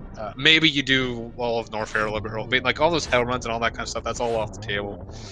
Like, the thing is, like, if you just do escape, this is actually kind of a straightforward seed. It just turned out to be really trolly for both of them. I'm trying to think where the first weapon was that we would have had if we didn't do a bomb escape. I guess maybe that hammer from Paradox Cave? I mean, I think because we both were saying, like, when they checked Pyramid Fairy, when they had the mirror, it was like, this feels like a good time to check escape, right? Like, you kind of left it hanging out there. At that point, they were kind of like running low on checks. Like, that felt like a great time to clean it up, and I think that, like, I mean, at that point, I don't really think it would have. The fact that they didn't get it super early, if anything, it would have been good, right? Because they would have avoided some of the maybe making an early lower Norfair play or something. I think, ironically, getting that glove off of Moldorm with the sequence Broken Tower of Hera, that led them to go check the back of escape. And you were saying that, yeah, you get a glove, the first thing you do is check back of escape. And it told you right there that there were, 2 junk items in the front of escape. So neither of them are like, well, yeah, I want to get that map and small key. Yeah, I mean, it's a hard decision to make, but yeah, I mean, like, again, you're making if you were chasing, because we were saying, like, Fire Rod. I mean, I was saying earlier, like, it felt weird that, like, so much would have been behind Varia, but, like, when I was initially saying that, I didn't realize how early Varia was actually gonna end up being. If you just played for everything behind, like, Mirror, and then Mirror after, that kind of trail ran out. And then it's like, well, I'm here at Pyramid Fairy. I'll just mirror and check those. I think that was just the most likely time to do it. And they just, I mean, I guess Aussie mostly more than Azzer, just lucky that his opponent didn't do that. And Aussie ends up at last locationing it. Azzer's at some point going to last location this. We'll see how far he actually gets, because Aussie's about to be done here with this Aga and to Ganon fight. But yeah, they both ended up last locationing it. Azzer, unfortunately, had those hell run deaths on that very difficult hell run. I mean, absolutely not something you wouldn't, like, blame him for. But against a player like Osse, I guess he felt like he needed to do it, and he got it eventually, like, which is incredibly impressive. Got out of there with 11 health, but just did not have the resources to really do it effectively. Pretty decent egg fight from Aussie, and is on to his way. The final boss of this seed, the final obstacle in his way. Gold sword, silvers, not going to be an issue. This is something that he has done thousands of times up before.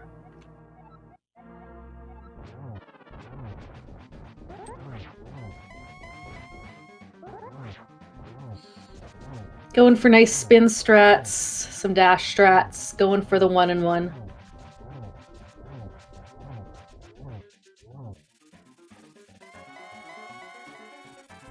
Not an issue at all with this equipment, and just hoping that, Ganon is polite with his teleports.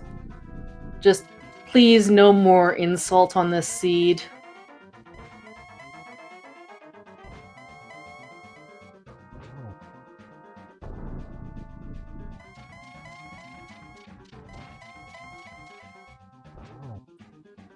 One more set of warps, and Aussie, all he got to do is put his last 4 silver arrows in there, not bothering with torch glitch. No need. Just take it nice and easy. And beautiful triple to finish it off. And get some GGs in chat for Osse101. One quick trip across a bridge away from being your SpeedGaming Live 2020 champion. And the second that done happened, azder does the forfeit, and you can see the relief on his face. It's like, oh my god, yeah. Thank god it's over.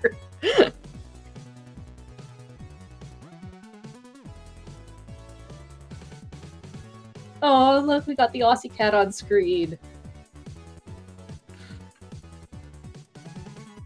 All right, let's see if these two guys are willing to come in for a an interview here.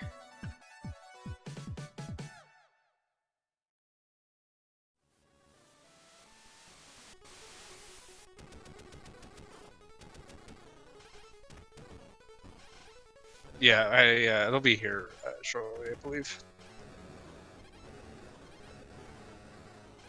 That Yeah, I mean V3 right there.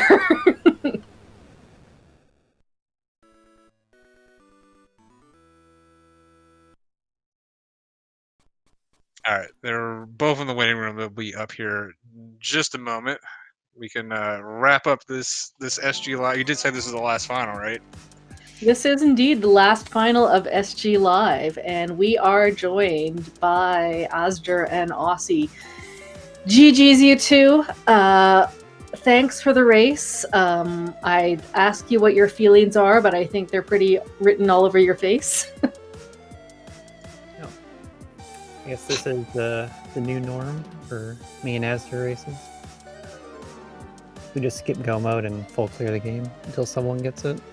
Yeah, this is like if Zolgada's started playing SMZ3. Wow. I'm already here.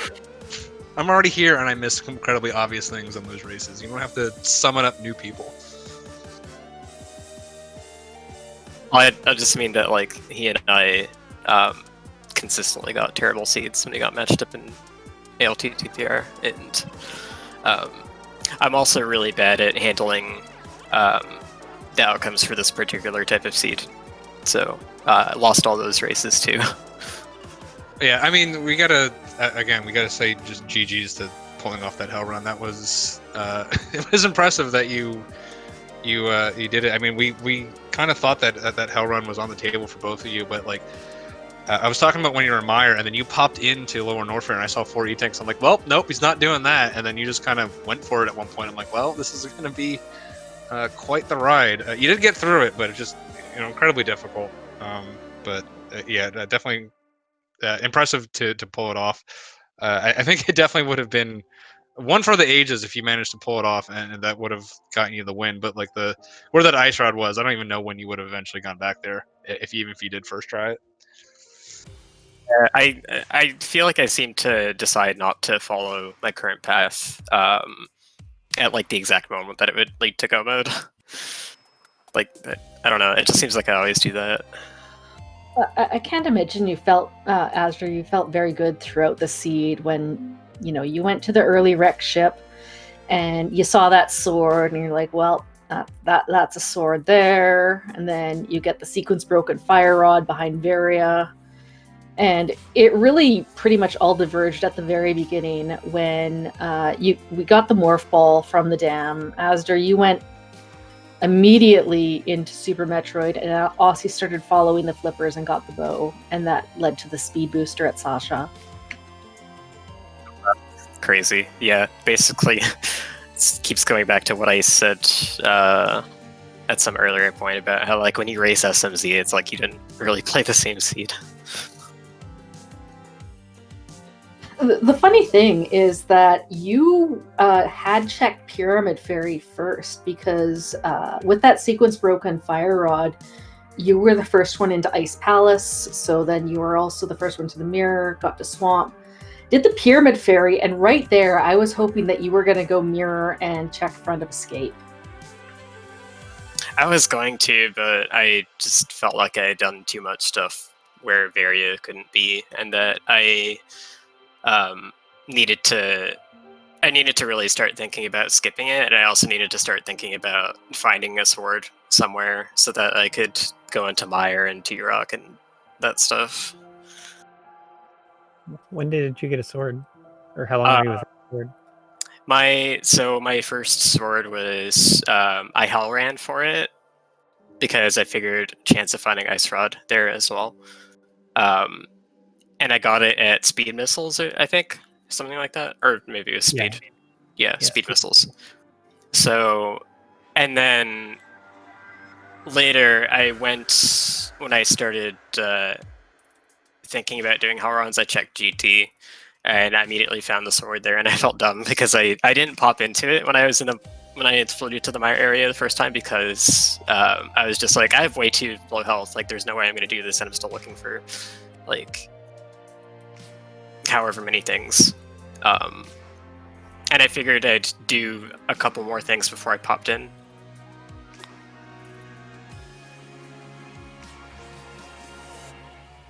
Makes sense. Yeah, I was gonna check the fire rod location, like when I was first passing by, but health wasn't like real comfy for it. So I was also thinking about maybe routing in Croc with it later. So I missed fire rod for a long time. I got super low on health when I did Sprint Star Loop the first time, and that ended up with me not getting a power bomb drop from the Red Tower B-Tom, so I couldn't go to Crade, and I couldn't check high jump. So got Gravity later. Gravity and high jump I followed to Wreck Ship, and that had nothing. And I had Ice at some point that I don't remember when I got it. It was probably kind of early. But then I routed Crade into Meridian, and at that point I had enough health to survive the Ice Hall run. Okay. No, I didn't do it until like I was out of good checks in Link to the Past. So I guess about that point I felt really lost in the seed, like didn't know what to do next. So I just went for hell runs looking for something. And then that was Fire Rod. Fire Rod led to Mirror. Felt like I was back on track after that. Ended up just needing the Ice Rod for the longest time. Yeah. Really annoying thing is the I think it was the right sandpit had 2 energy tanks. Yeah, and then the other one had a grapple beam.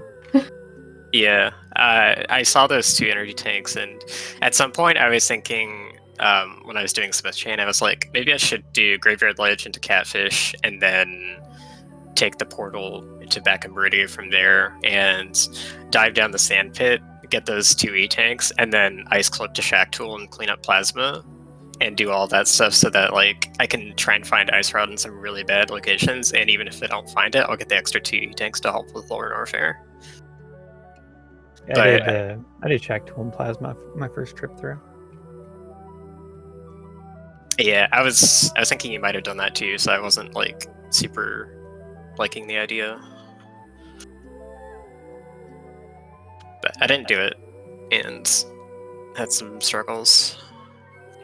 I ended up deciding not to do the Lower Norfair hell run because I didn't like my health. Like, it wasn't going to be really fast. So I was focusing more on the where I expected Varia to be in logic. And then I happened to find it when I was doing Pyramid Fairy, mirrored into Escape. Yeah, I should have committed to that, and I just felt like I had cleared too much stuff to where I couldn't, but it wasn't a very good judgment.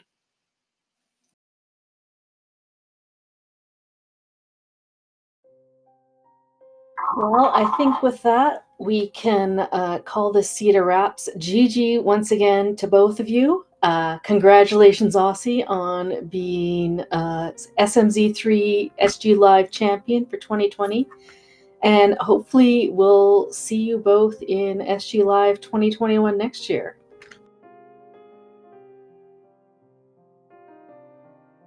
And on behalf of SpeedGaming staff, I'd like to thank everybody who helped out with SMZ3 and all of the SG Live tournaments. Big shout outs to Tracy M, who was the co-admin along with Miss Metroid. And big shout outs to those who donated for the prize pool this year. We had Specialist 0815, Square and Rare, John Cashman,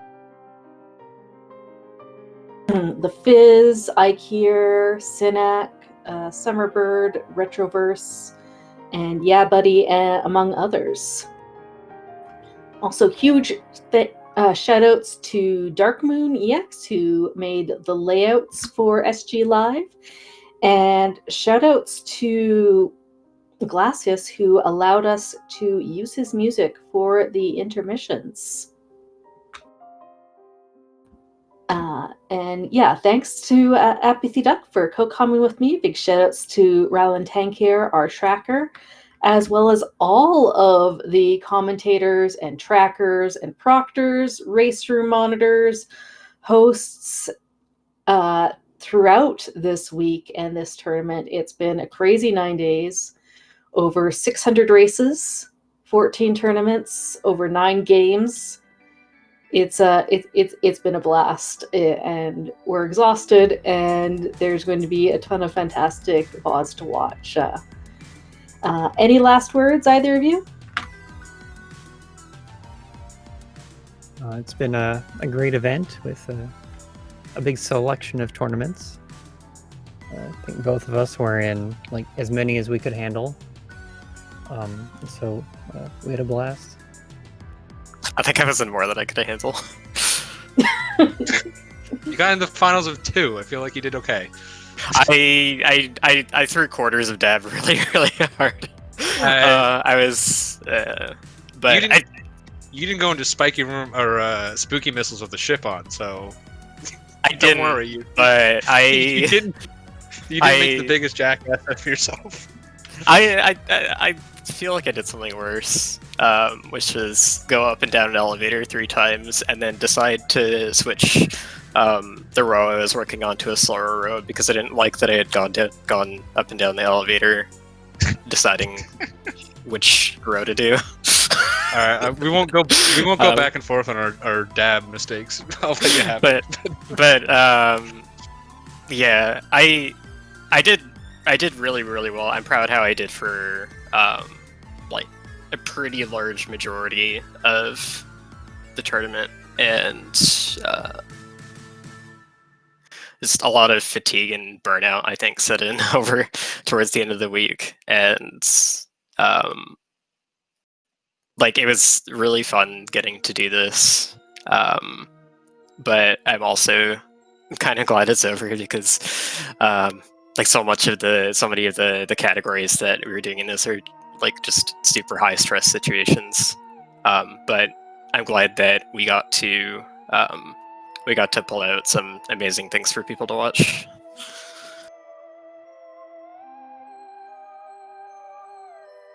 So you got any final thoughts? I'll just agree. We did get some nice content for the viewers. It was hype at the start, and then fatigue started set in, and now it's time to rest. Yeah, I agree. I got knocked out early and turned into the commentator bracket, and I'm exhausted as well, so I'm looking forward to some rest as well. But GG's to both of you guys.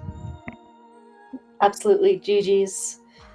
Thank you for racing. Thank you for putting on this fantastic content, and I hope that you get a chance to watch all these races back, both the ones you were in and the ones that maybe you were missed while you were racing. It was a pretty hype week across the randomizers, the bingos, and the vanilla speedruns. And I'd like to thank all of you for watching. And don't forget, we'll be accepting donations for the prize pool for SG Live 2021. You can nominate games that you want to see run next year or contribute to the prize pool. You can do ! 2021 in the chat to get the link, and we'll be accepting those throughout the next year. And I believe that's it, and that's going to be a wrap for SG Live 2020. And again, we've got content throughout the whole week. In terms of SMZ3, we're going to have our usual community race tomorrow night at 9 p.m. Eastern. And so we'll see you all then. Take care, y'all.